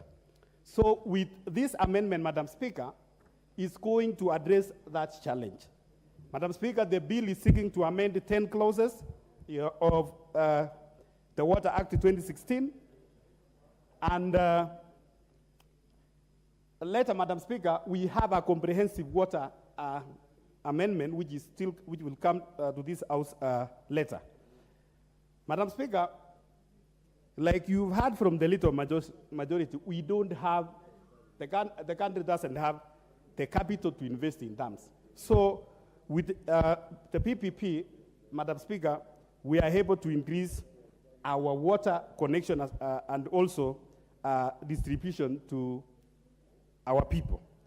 Madam Speaker, the bill also seeks to increase the efficiency in the water distribution and water management, in the sense that when the counties are supplied water in bulk, it is their responsibility to make sure that they do the last mile connectivity to the last person, so that they are also able to increase their revenue and be able to pay the loans which were used to work on the water infrastructure. So, Madam Speaker, the bill was put in this, went through the first reading, and now we are doing the second reading, and it's good also and important to say, Madam Speaker, today, which is some few minutes ago, the time has elapsed for the public participation. And we are still receiving some memoranda, but by end of this evening, some few minutes ago, Madam Speaker, we had received almost about 10 memorandas, which we had considered as a committee since yesterday. We met with the ministry yesterday. They had proposed some amendments here and there. We have also received quite a number from water service providers, Madam Speaker, and their concerns were the issue of bulk water supply, because many of them, they were concerned that are we having now the water development agencies again being the water service providers? But I want to make it clear, Madam Speaker, that the water development agencies, they will only develop the water infrastructure, especially the water infrastructure which is cutting across 2 counties. And they will develop, and also they will sign the agreement on behalf of the government with the private investor. But the water service providers, like what we have at the counties, because also this bill also touches the counties, and I know after this it will go to the Senate. Madam Speaker, the water development agencies, they are not after the last mile connectivity or to work as a service, water service providers, because that is many of the concerns. Madam Speaker, again in the Water Bill 2016, you will find that we are amending to bring in the water tribunal in this Water Bill 2023. Madam Speaker, all tribunals are now in judiciary, and yesterday the judiciary appeared before us, and they gave their submissions that they want the tribunal, the water tribunal, to be also put under this Water Amendment Act 2023, and because currently the way it is, the water tribunal, it has only, what is mentioned in the water tribunal is only the chair without a membership. So, Madam Speaker, we are seeking to define the composition and also the terms of the tribunal members. The Treasury also appeared before us because on the issue of the PPP and also the Attorney General, Madam Speaker. So, Madam Speaker, the bill, the ministry, we are still having some proposals, Madam Speaker, including some amendments from the ministry which they just submitted some few minutes ago. So otherwise, Madam Speaker, I want to say that with the passing of this bill, we are going to increase the water connectivity to the people of Kenya, especially through the last mile, and also, Madam Speaker, to make sure that we are not only developing dams for hydro alone, but we are going to develop multi-purpose dams so that it has an hydro component, irrigation component, and also domestic component. Because many of our dams we have currently, you will find that the one in Masinga or the one in Takwel, it's only for hydro. We want to make sure that as we develop even dams, it has the three components of hydro, it has the irrigation component, and also for domestic. So otherwise, Madam Speaker, I want to second the bill and ask my colleagues to support and pass this amendment so that we make sure that water, especially as provided for under Article 43 of our Constitution, is taken to every Kenyan in this country. Thank you, Madam Speaker, and I second. Honorable members, I now propose the question that the Water Amendment Bill, National Assembly Bill number 33 of 2023, be read a second time. Will as many as of that opinion say aye? Aye. Will as many of the contrary opinion say nay? The ayes have it.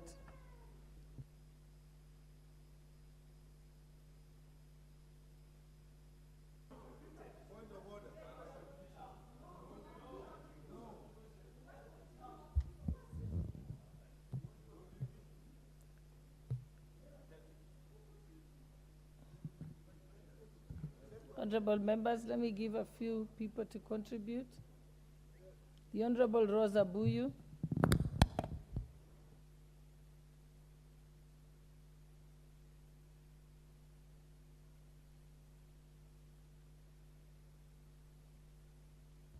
You have the mic. There's a mic behind you, I think that's on.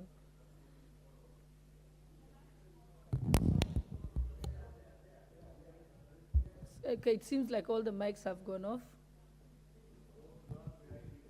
Go to the one behind you, I think.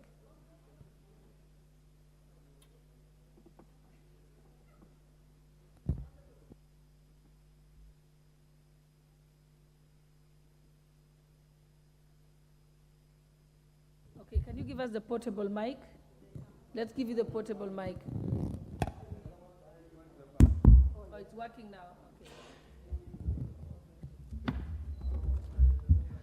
Honorable Speaker, I thank you for this opportunity, despite the fact that there's a slight sabotage from my friend, Honorable Dorothy. First of all, I'd like to, on the onset, say that I support this amendment. Honorable Speaker, I'm a member of this committee, and I know that Article 43D of our Constitution actually states that every Kenyan has a right to clean and safe water and in adequate quantity.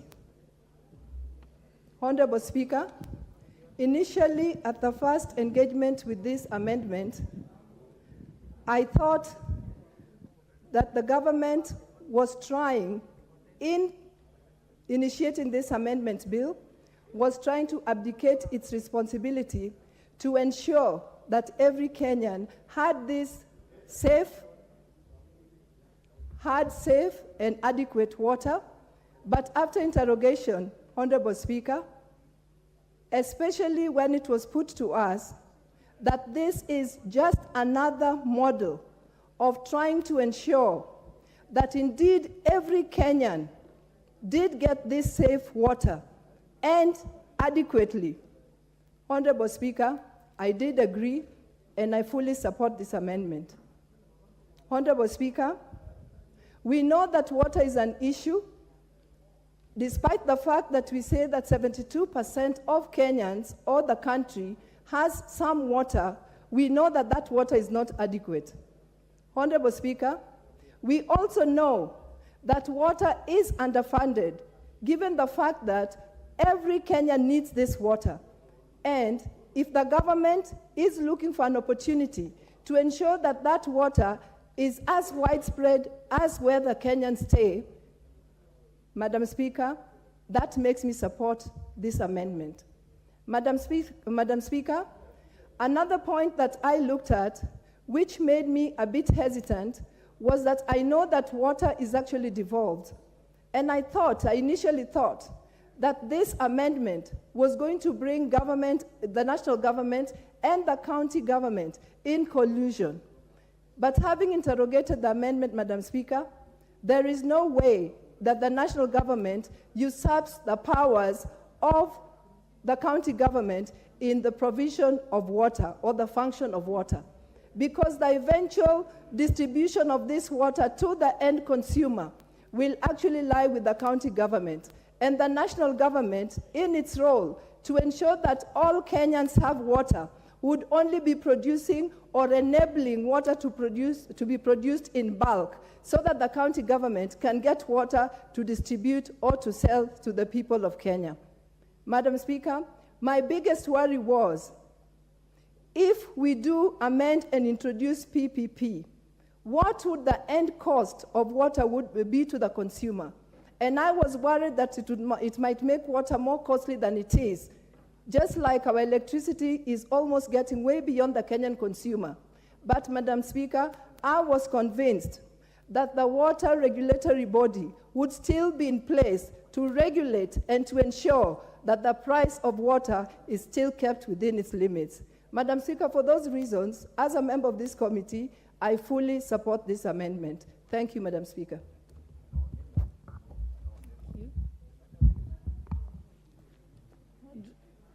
Honorable, have you got your card here? Okay, proceed. And I think we keep it brief, but other Pokanaka. Thank you, Madam Speaker. I would also like to lend my voice in support of this bill. And I'll start by saying, Madam Speaker, that 60 years after independence, it's actually a shame that the bulk of Kenyans still do not have access to clean drinking water. And Madam Speaker, they say insanity is keeping on doing the same thing and expecting a different result. And so the model that we've used for 60 years, we must now start interrogating it and saying, why hasn't it delivered the results that we've all been looking for? And so, Madam Speaker, I support that we need a paradigm shift. If we have to accelerate, if we have to create sustainability, if we have to save lives, if we have to mitigate conflict, we have to provide our people with enough water. They have said many times that the next world war will most likely be as a result of a water shortage. So it is important that we start rethinking a new model of providing water. So a PPP model, Madam Speaker, serves this issue very, very well. And Madam Speaker, it's a good coincidence that we are discussing this bill just after we have finalized, with the climate change bill, because the two issues are very interlinked. We are seeing these days, seasons of very heavy rainfall, and all that water, drains to the oceans. And then in the next season, we are dealing with a catastrophic drought. So, Madam Speaker, it's very, very important that we create a mechanism where we can be able to build these mega dams that we have been speaking about. Some of them have been in planning for 50 years, 40 years, 30 years. But because of not having enough public funds, these dreams have been delayed and our people continue to suffer. So, Madam Speaker, I support this model. And just to give us history, if we had no PPPs, this country would still be power deficient. Now, with the PPP, again, we have seen what we can be able to do with our roads, and the expressway is a very good example. So it is very, very important that we embrace this, and I'm happy, Madam Speaker, that in my own constituency, we have planned to develop 2 mega dams, Gura Dam and Mohoya Dam. And both of these dams are going to be PPP dams, and they will not only supply water to my constituency, but we are envisaging that they can be able to supply water to most parts of Nyeri, and indeed to some of our neighbors like Muranga and Kirinyaga. So it is very, very important that we embrace this model. In our towns, we have aging piping systems. We have aging distribution systems. And like, for example, in Nairobi, we cannot even afford to upgrade our systems because of limited public funds. So with this model, we are going to start seeing investment also in the distribution system. We are going to start improving billing, And Madam Speaker, if we are successful at this model should also be replicated to other areas of development where, because of our use of our public funds, we have other investment. And Madam Speaker, as I conclude, it is also important that we think about the many water companies that we created, because by an act of this parliament, every county in this country have like 8 to 10 small water bodies, and most of them are not even economically viable. They cannot maintain their systems. They cannot be able to invest adequately. So I hope that the movers of this bill can also, in their wisdom, see whether we can be able to improve the current model that works. But Madam Speaker, based on that, I fully 100% support this water bill, and we hope that we have better days ahead in this country. Thank you, Madam Speaker. What's your point of order, Honorable Kigaria?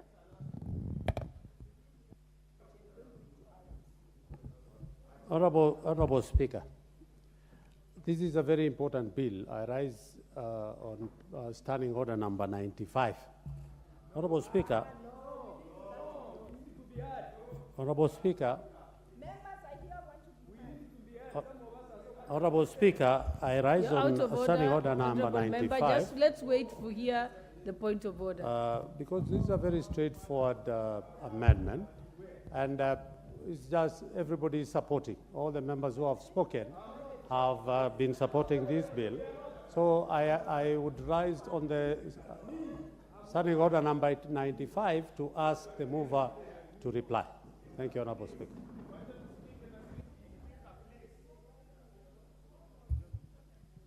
Is the mover ready to reply?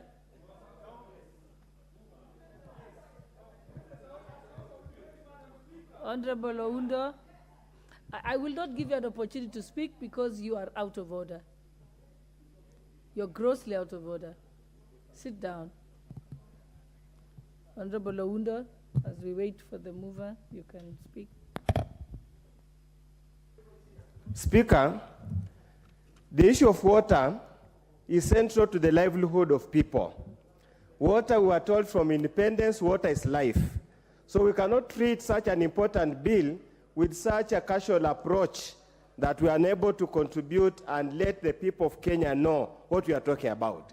It was on that understanding, Honorable Speaker, Article 43 of the Constitution made water as one of the social and economic values or expectations of the people of Kenya. So to Honorable, surely the Chair of Environment should be courteous and allow members to ventilate and let them go on record. Honorable Speaker, we were told at the independence that one of the issues that the government was supposed to treat was water, was to provide was water. 60 years down the line, Honorable Speaker, the water extension or water uptake, water availability in this country is still very, very low. In many constituencies and many villages and many areas, people go for long distances looking for water.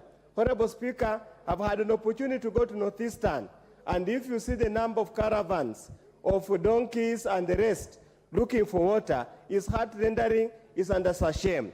Honorable Speaker, I come from a constituency called Funyula, where we border Lake Victoria, but Funyula constituency and Busia County as a whole is a water-deficient county, simply because the national government and the county government do not have adequate resources to invest in waterworks. And that's why, where I stand, Honorable Speaker, I support the amendment that generally allows for private-public partnership or even public-public partnership to ensure there is water that goes to the various homes of Kenyans wherever they are. Honorable Speaker, a major point of concern, obviously, where the private sector is involved, a private sector provider is in need for business, is in need for profits, and like a public sector, the only cause of concern, Honorable Speaker, two things will arise. The tariffs for delivery for individual household might go up and become higher and become unaffordable and make the product unaffordable. On the converse, Honorable Speaker, if the regulations are so tight, we will not get efficient public-private partnership. We'll still again not solve the problem we are talking about here. And that's why it is important the committee, as they retreat to do the committee amendments, Honorable Speaker, they must look at the both sides of the coin. How do we ensure we attract credible service providers? How do we ensure we entice private practitioners or private waterworks to invest without them consoling or cutting corners? On the other side, Honorable Speaker, we must ensure water is affordable. Some of the tariffs that we are having currently, Honorable Speaker, and I want to give you the example of electricity. There's this Kudura power project that does many places in Western Kenya and some parts of this country. The tariffs are 3 times the Kenya Power tariffs. Yet, people have taken them because it's better than nothing. But again, it becomes unaffordable and extremely expensive. Honorable Speaker, going through the bill as short as it is, there are a few curious issues that we need to address. Honorable Speaker, in clause 4, there is a very curious provision, and I hope they're listening, those who are in charge, that provided that a national public water works shall not be transferable to a county government. Honorable Speaker, would need a further explanation. What does it mean that a national public water works shall not be transferable to a county government? Yet, the end process, the last mile of water connectivity is a devolved function. So exactly what are you saying? Are we infringing on the Constitution? Are we changing the way we do things? Honorable Speaker, we need to be very clear. In any case, when you look at the section of definition and interpretation, what constitutes a national public water works has not been defined. So what are we saying? Is it another case of hurried drafting that's unable to really address the issue? Honorable Speaker, a matter of also concern is the issue of which body is authorized to abstract water. In clause 10 of this bill, they attempt to redefine the matter or contextualize the matter. But again, it's not very clear that if, for example, as we have had the quarrels of people of Murang'a with the people of Nairobi, that water is extracted in Murang'a, is transported to Nairobi, and the people of Murang'a do not have the water.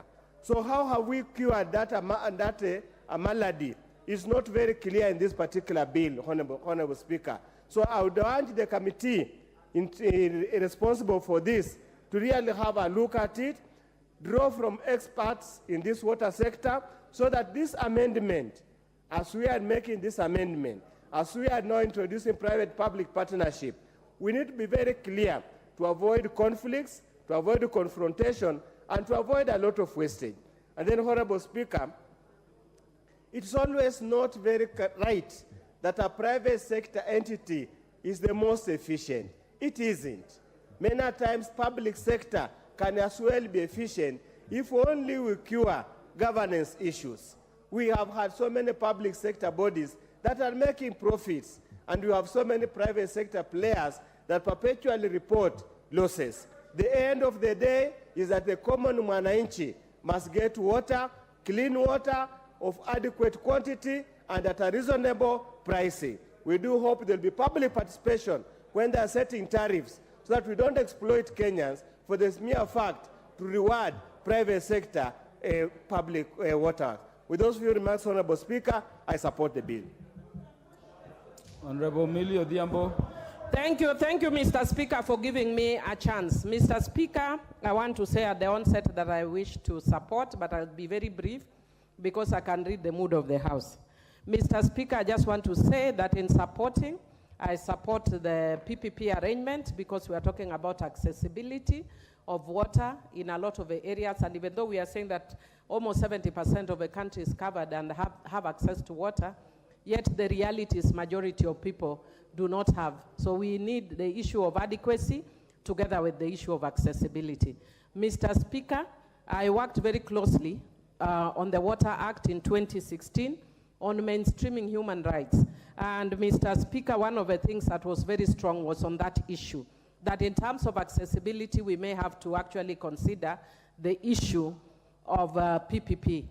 Mr. Speaker, the only thing that I'd want to encourage is the issue of governance, because sometimes then we have, we factor in, not factor in, but the issue of corruption sets in, because then you'll find that only a few people will be accessing this water.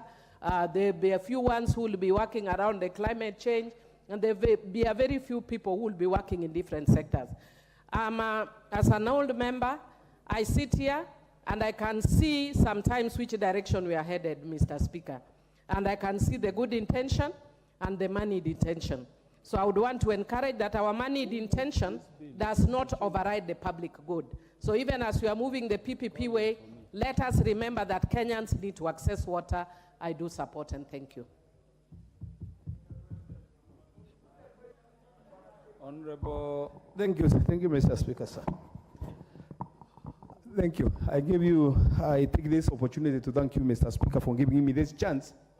At least this is a house of debate, and I have people whom I represent, and they need to be heard. And on the onset, Mr. Speaker, sir, is that the bill as it is, because I've gone through it, there are some gray matters, there are some gray areas which I believe the committee did not address, Mr. Speaker. The gray areas, as I look at the mood of the House, as I've heard from my colleague, is that there are those projects which have been existing, and the bill as it is now, you know, the law does not operate in retrospect. It should operate from where it has been formulated onwards. But the way I'm looking at this law is that it's going to affect even those people who have been having their own intakes, who have invested on their own. They have waters in their homes. They have used pipes which they have bought through their own investments. But at the end of the day, they are going to be charged by the county government out of that water which they are going to be using. Those are the areas which have not been addressed. So, Mr. Speaker, to me, water is a natural resource, of which this natural resource, we must be careful when addressing the law on water, for there are those who cannot be able to afford to pay for it. If we are addressing only urban issues, town issues, that's very good. If we are addressing about Nairobi or Meru town or any other place. But now come to a rural area, whereby one is unable even to have 3 meals per day, to have bread on the table. Look at the circumstances whereby we were talking on bottom-up economy. Bottom-up economy is to at least to make sure that those who are down, we have left them to come upwards. Now we have gone back to those people who are down to charge them the natural resource which they have been enjoying from God. And here we are today, everybody clamping that we need to start charging a common man on the village. I stand, even if I mean around, to oppose this bill because it's not well thought of. Thank you, Mr. Speaker, sir. Honorable James Nikal. Thank you, Mr. Speaker. I rise to support this, but with a lot of caution. So, Speaker, water is part devolved and part national. So, Speaker, the bulk water is with the national government. Between the national government and the county government, there are very many water boards. These water boards have not been extremely efficient, so that you find that the county governments don't have enough bulk water to distribute. And yet, the boards themselves are also not efficient. In the end, you find that there is very little water that people are getting at the grassroots level. Mr. Speaker, the introduction of a public-private sector may support this and will help, particularly in the middle-level distribution and partly the bulk water, because I don't think there are really private bodies that will take huge bulk water as the national government can take. Therefore, I think it will support. But more importantly, Mr. Speaker, we must look at the management of water at the county level in distribution at the grassroots level, considering the way our terrains are and the way our housing and villages spotted all over the place. It is extremely important. Sometimes I wish we had communal living where people are actually living in towns or villages. It would be easy. Having said that, I support that, Mr. Speaker. I am concerned with the cost. Once we get into the private sector coming in, we'll have to be extremely careful on how the costs are controlled. Mr. Speaker, the experience in this country is every time the private sector comes in, despite us having the PPP Act in place, the private sector comes in, it normally swallows the public sector. In the end, it is the private sector that works, and then costs go up, it becomes impossible to deal with. Look at just what happens with the universities. When we actually relaxed and started saying we can support both private and public universities, we had to reverse that situation because of what happened. So, Mr. Speaker, I support this, but it will be very important that tariffs and how water is charged must be strictly controlled, and I think that should be a national a government function, both national and county, and we should have rating as just we have passed the law for rating in other rates collection, so that actually we protect the people. Otherwise, Mr. Speaker, we will find our people not even able, people will just go collect water from the river, put small dams and start selling it to people without even looking at the effect on the environment. So, Mr. Speaker, I support it with a lot of caution. Honorable Wanjiku Muya. Thank you, Honorable Speaker. And looking at the mood of the House, I restrain myself to only two things. First, Honorable Speaker, PPP, with the element of the government, the investors have always shied off to get into this arrangement because there haven't been clarity on the role and the costing of each. So, Honorable Speaker, I'm hoping in this bill during the third reading, we can introduce a new clause where we can put it clearly and with clarity on the roles of each. For instance, the investor can dig the dam and the government can distribute water. That is very important, particularly on infrastructure. Finally, Honorable Speaker, we have had dams, particularly in Nyandarua, Muranga, and other areas, where there haven't been any revenue sharing system or process. We have been giving water to Nairobi, like through Sasumwa Dam, and getting nothing, and worst, even not giving even the neighborhood from where the water catchment area is coming. Headed to this PPP, we are expecting as Nyandarua to have Malewa Pesi Dam, and we are expecting the such dams to give the local areas water. Thank you, Honorable Speaker. Honorable Harrison Kombe. Asante Mheshimiwa Spika kwa kunipatia nafasi nami nikaweze kuchangia mswada huu wa maji. Mheshimiwa Spika,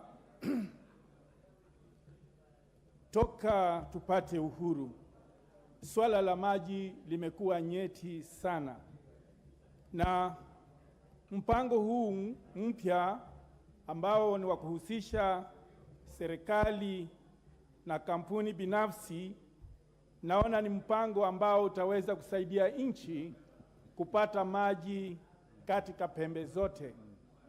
Mheshimiwa Spika, ikiwa itazingatiwa kwamba kampuni na watu binafsi watahusishwa hasa kwa uchimbaji wa mabawa, hiyo itaweza kusaidia kuona kwamba maji yanapatikana katika kila sehemu nchini.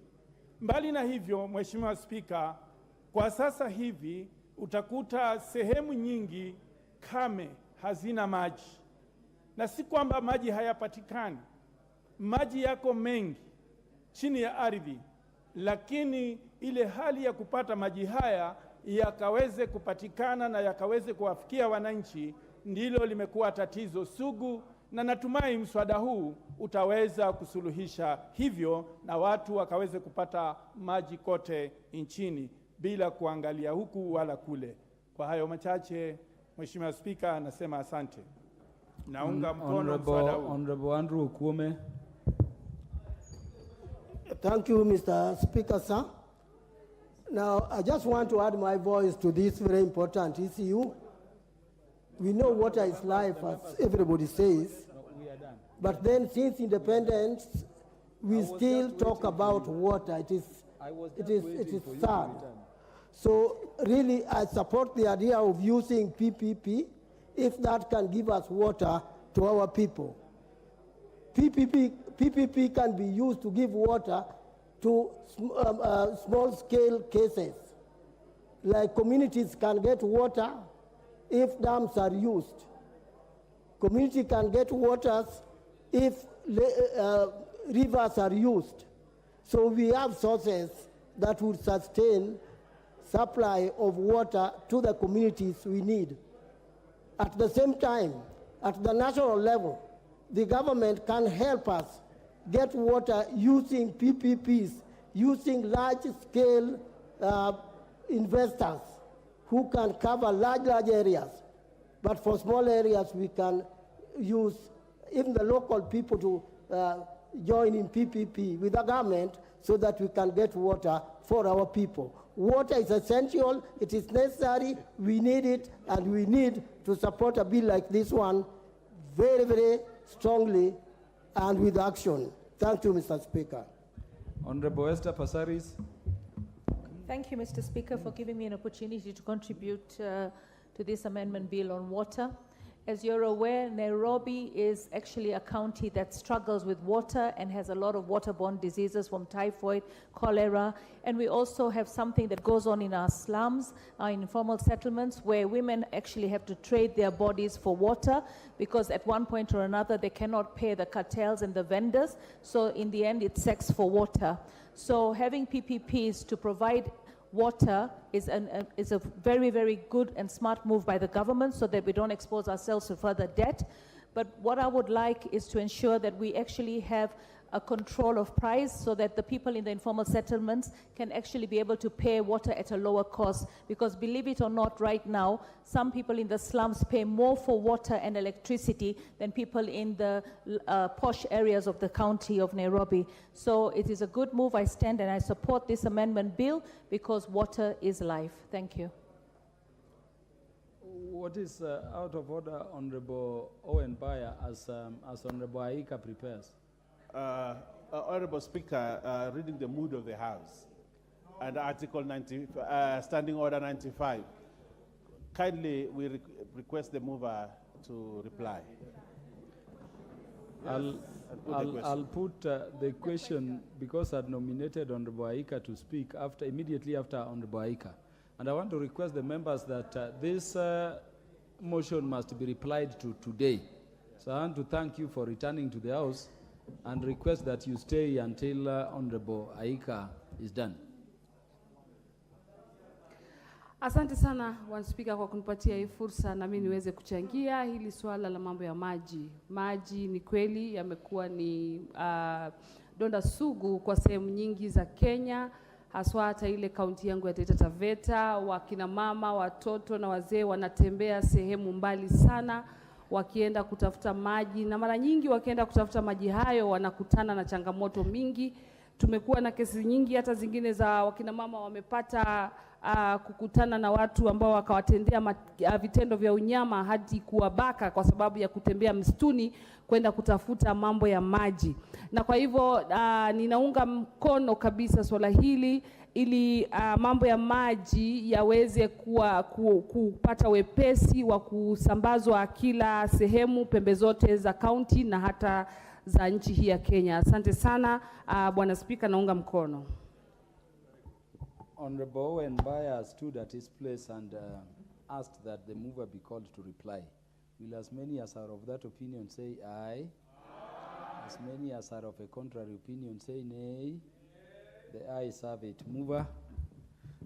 Thank you, Honorable Speaker. I rise to reply and thank all the members who have supported this bill. Indeed, Honorable Speaker, is only one member, the member for Imenti Central, who has opposed this bill. Honorable Speaker, I hear the chair of the Water and Irrigation Committee saying the member for Imenti Central opposed because he had not read the bill. And I would be constrained maybe to agree with the chair, because had he read, he would know the people of Imenti Central are in dire need of water. And the only way to guarantee the people of Imenti Central that they have water is to ensure that we have a PPP arrangement through the water purchase system or model of financing to be able to actualize their Majority dreams Leader is for the having member, clean is the drinking member water. for Imenti Central in the House. I think he just walked in, opposed, then walked out. Honorable Speaker, that's why I thank all these other members of Parliament who have the patience to sit here and listen to each other, enrich debate, other than someone who just walks into the House, says, I oppose, doesn't know what they are opposing, then he leaves, and leaves his people suffering without water, Honorable Speaker. But I want to assure all these members, and indeed the country, that with this new financing or funding or financing model, we will now realize the dream of having clean drinking water for millions of our people who suffer without clean drinking water, and also be able to roll out many projects around the country. And with that, Honorable Speaker, I beg to reply. Honorable members, I now put the question that the Water Amendment Bill, National Assembly Bill number 33 of 2023, be read a second time. Will as many as are of that opinion say aye? Aye. As many as are of the contrary opinion say nay? Aye. The ayes have it. A bill for an act of parliament to amend the Water Act of 2016 to provide for public-private partnership arrangements and for connected purposes. Next order.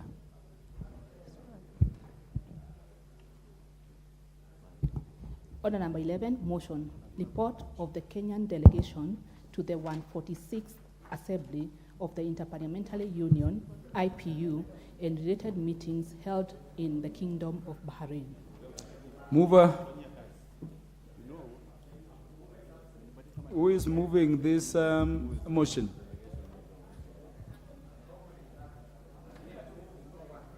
I thought Nani was, I think. Yeah, Honorable John Honorable. Kiari is moving. You're the one moving. Then give Honorable John Kiari the mic to move. It's the leader of the delegation. Thank you very much, Mr. Speaker. And I beg to move this motion, that is a report on the goings-on at the IPU 146th Assembly that took place in Bahrain, Mr. Speaker. And Mr. Speaker, the IPU is a parliament that was established in 1889. Mr. Speaker, this is a parliament that brings together around 170-something parliaments from all over the world. And Mr. Speaker, there is a good reason to call the IPU the Parliament of Parliaments, Madam Speaker. This is a place where parliaments are able to have a worldwide dialogue, Mr. Speaker. And out of this parliament, great debates are able to be conversed on the floor of the General Assembly and cascaded down to national assemblies where necessary, and even escalated higher up when there is a need to escalate such debate. Mr. Speaker, the current membership of the IPU is now standing at around 179 parliaments, Mr. Speaker. Mr. Speaker, as we speak, there are like 12 associate parliaments that have associated themselves with the IPU. Mr. Speaker, the IPU does work closely with the UN and other partners who have similar ideals, Mr. Speaker.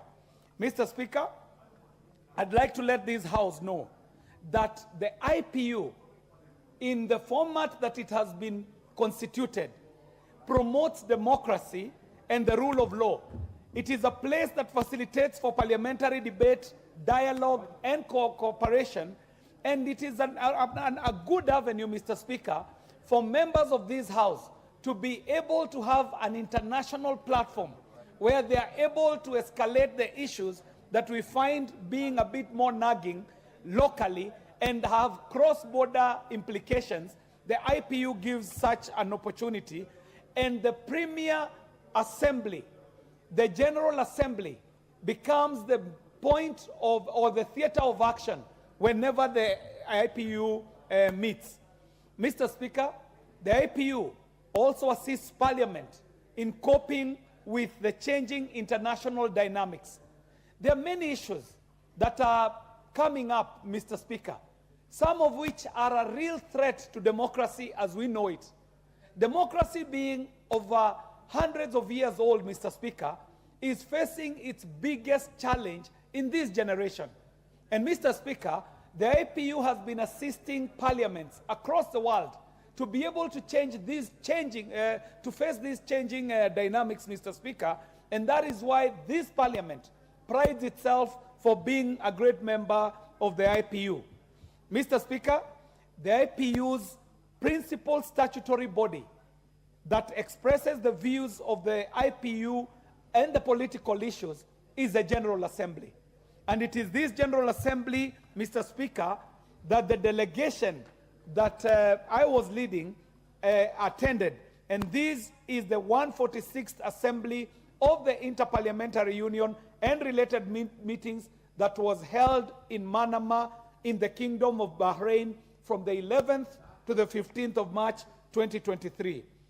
Mr. Speaker, when we at the IPU, we're able to come together as parliamentarians so that we're able to study the emerging international issues, and we are able to make recommendations that now inform parliamentary and governmental action. As I am going to demonstrate shortly, Mr. Speaker, there are great debates that happen at the IPU that have a serious impact on how we canvass business locally as an IPU member, parliament, but also able to inform other bodies, including the governments, on how to attend to such issues. Mr. Speaker, during the 146th Assembly of the IPU, there were 136 member parliaments that were represented. Mr. Speaker, this is a spectacular representation. And Mr. Speaker, something that we ought to note is that with every General Assembly, it is organized in a different territory of a member parliament. Mr. Speaker, as such, parliaments are able to see the different cultural dynamics, the different cultural issues, the different emerging issues in different geopolitical areas. And Mr. Speaker, as such, the IPU becomes a very important member. In this 146th Assembly, Mr. Speaker, there were 7 associate members that were represented at this meeting. Mr. Speaker, during the Assembly and the related meetings, the members of the Kenyan Assembly were involved in deliberations that greatly enriched the resolutions of that meeting. Mr. Speaker, all the IPU statutory bodies and committees convened along the IPU General Assembly were all attended to. And Mr. Speaker, I'd like to proudly, but also very humbly, report to this House that yours truly, who is presenting this report, is representing Kenya not only as a member of the Kenyan delegation, not only as a member of the IPU delegation, but also chairing one of the major committees at the IPU, the Committee on the Respect for International Humanitarian Law. An area yourself, Mr. Speaker, I know you're very interested. You are an expert and also a teacher in this area of humanitarian law. Mr. Speaker, on the agenda at the 146th IPU Assembly, among other things, we were able to do an election of the 146th Assembly President. Mr. Speaker, very importantly and close to my heart, as the chair of the Committee on Information, Communication and Innovation, there was a great debate, Mr. Speaker, that came up on cyber crime and cyber attacks. Mr. Speaker, the IPU is moving towards developing a convention that we would be able to develop and escalate on the issue of cybercrime and cyber attack. Mr. Speaker, there are a few things that I would like to note as I move. One of the things that I would like to note is that the African group delegations representing the African group were able to make 2 proposals for amendment of the statutes, and these were the proposals. 1, the introduction of an earlier deadline for the submission of emergency item proposals to allow the geopolitical groups adequate time for consultation, and 2, the possibility for each assembly to adopt 2 emergency item resolutions if members so decided. Mr. Speaker, at every General Assembly, the plenary has to pick an agenda to be debated. And what has been happening is that delegations like the African group do not get enough time to converse over the agenda that shall be appearing before the floor. And Mr. Speaker, that is why the African group was making these 2 proposals. Mr. Speaker, following numerous recent disasters experienced and the ongoing crisis that the world was facing, parliaments were encouraged to follow the 3 tenets in their work. Mr. Speaker, this was one of the progressive outcomes of this meeting. Parliaments were encouraged, 1, to lead by example by creating healthy, tolerant, and respectful parliaments, democracies, Mr. Speaker. That is why it becomes a concern, Mr. Speaker, the report we received this afternoon of a member of parliament being attacked while on the line of duty. This becomes a critical issue of concern. And I do see champions for ladies in the House, Madam Speaker. I see the county MP for Siaya. I see the Honorable Millie Odhiambo. I see the Honorable Rosa Buyu. And Mr. Speaker, when we were growing up, we knew that political violence was the preserve of men. Today, we are seeing women orchestrating violence against women. Mr. Speaker, this is a big shame. Mr. Speaker, I would like to note, to go on record, that the report we have received of the attack of the member for Kirinyaga this afternoon, while she was on the line of duty, is truly unfortunate. Mr. Speaker, honorable ladies should not be the ones perpetuating the bad notion that women are their own worst enemies. This young member was on the line of duty. She was conducting her business. She is a rising star. She should not be deemed, her star should not be dimmed. And even worse, should not be dimmed by another woman. Mr. Speaker, another proposal that was passed was to ensure that parliaments are inclusive and fully representative of all the society, and to create laws that would uphold the rights and dignity, or the rights and dignity of all. Mr. Speaker, during the 147th Assembly, the Governing Council approved the list of future meetings and other activities to be funded by the IPU's regular budget.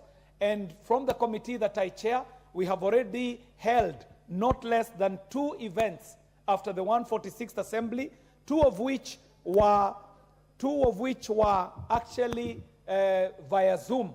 There were cyber meetings, and so there are many other activities that are going on as we wait to go to Angola, Luanda, for the next 147th meeting. Mr. Speaker, there are things that this House needs to note. Notably, the following members of the National Assembly are currently holding positions in IPU committees and statutory organs. Mr. Speaker, this House ought to be proud. Mr. Speaker, as I said, yours truly, the member for Dagoretti South constituency, is a member to the Committee to Promote Respect for International Humanitarian Law, and I am actually the president of this committee. Mr. Speaker, the very esteemed and ranking member, Honorable Millie Odhiambo, MP, is a member of the Committee on Human Rights of Parliamentarians, and she is indeed the vice president. Proudly so, Mr. Speaker. Mr. Speaker, the Honorable Naisula Lesuda, MP, is a member of the Standing Committee on Sustainable Development, and she is the African Group representative, and I dare say that she's also a very able member of the young parliamentarians at the IPU, doing a very impressive job.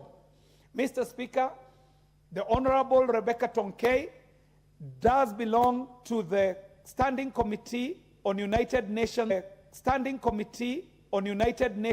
Affairs, and she's also an African Group representative, Mr. Speaker. And each of these have staggering terms that will be expiring during the different times, Mr. Speaker. Mr. Speaker, finally, I'd like to report on recommendations. And we, as the members of the delegation to the IPU, did note a number of things, and we are making the following recommendations. One, that this parliament notes this report and follows up on the implementation of the declaration and resolutions of the 146th IPU Assembly and related meetings. Mr. Speaker, we, as the members of the IPU delegations, have also noted something that maybe we need to report to this House. This parliament is a member of many international parliaments, the Commonwealth Parliament, the African Parliament, the ACP EU, the IPU, and so on. Mr. Speaker, there is need for institutional memory. It might be very critical for this parliament to resolve that when we appoint a delegation to any of these parliaments, it should be a standing delegation, so that we hold this institutional memory, Mr. Speaker, so that each and every time we go to these meetings, we do not start from scratch, Mr. Speaker.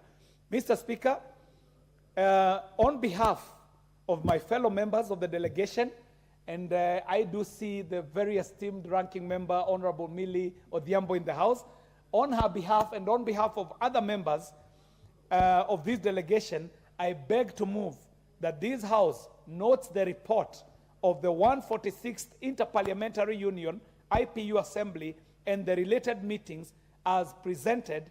And Mr. Speaker, because the matters we discuss at the APU have a regional bearing, and we ought to note that our participation needs to be consistent. As we speak today, the IPU shall be electing a president.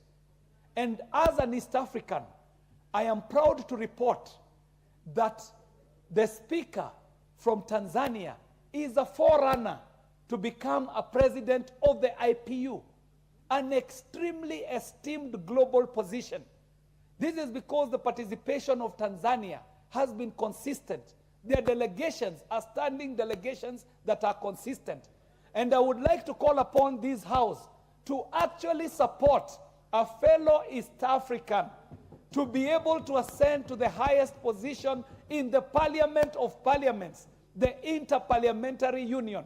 I do throw my weight behind the lady from Tanzania who has presented herself for the position of President of IPU, Mr. Speaker. And on behalf of the delegation from Kenya, I do wish to call upon this House to support her candidature. And I want to call a member who has a good understanding of regional matters, the Honorable Wanjiku Mohia, to second, noting very well that I do understand the honorable member from Bita shall make a contribution to this motion. Mr. Speaker, I beg to move, and I call upon Honorable Wanjiku Mohia to second. Honorable Wanjiku Mohia. Thank you, Honorable Speaker, and I cannot second this motion happier than knowing that the Speaker from the Republic of Tanzania is a running member who is expecting to take the seat, and I'm hoping that the members from East Africa, Rwanda, Kenya, Uganda, Tanzania itself, Burundi, DRC, and any other member from this bloc shall be supporting her to be our candidate. Honorable Speaker, IPU is really a parliament of parliaments, and I do say that when this delegation are selected, I always request the administration of this House to always consider a member from my committee, which is regional integration, because the main purpose of regional integration is to understand such eventuality. In a very quick point, Honorable Speaker, I have personally been representing IALA when I served in IALA at Geneva and different countries when the IPU was taking place in the world. And I can say that IPU does enhance the role of parliaments in accelerating the achievements of SDGs. Today we are all speaking of climate change, and it is critical for members to show the world the action they are taking in climate change. And I hope the delegation from Kenya did indicate to this IPU membership that Kenya is on an accelerated avenue of planting 15 billion trees to showcase that Kenya is indeed actioning or making what IPU recommend actionable. It's also an avenue for networking and making stronger multilateralism for members, Honorable Speaker, and also it does speak more on women's rights, and I'm really happy that Honorable Millie and others are... Order, Honorable. Order, Honorable members.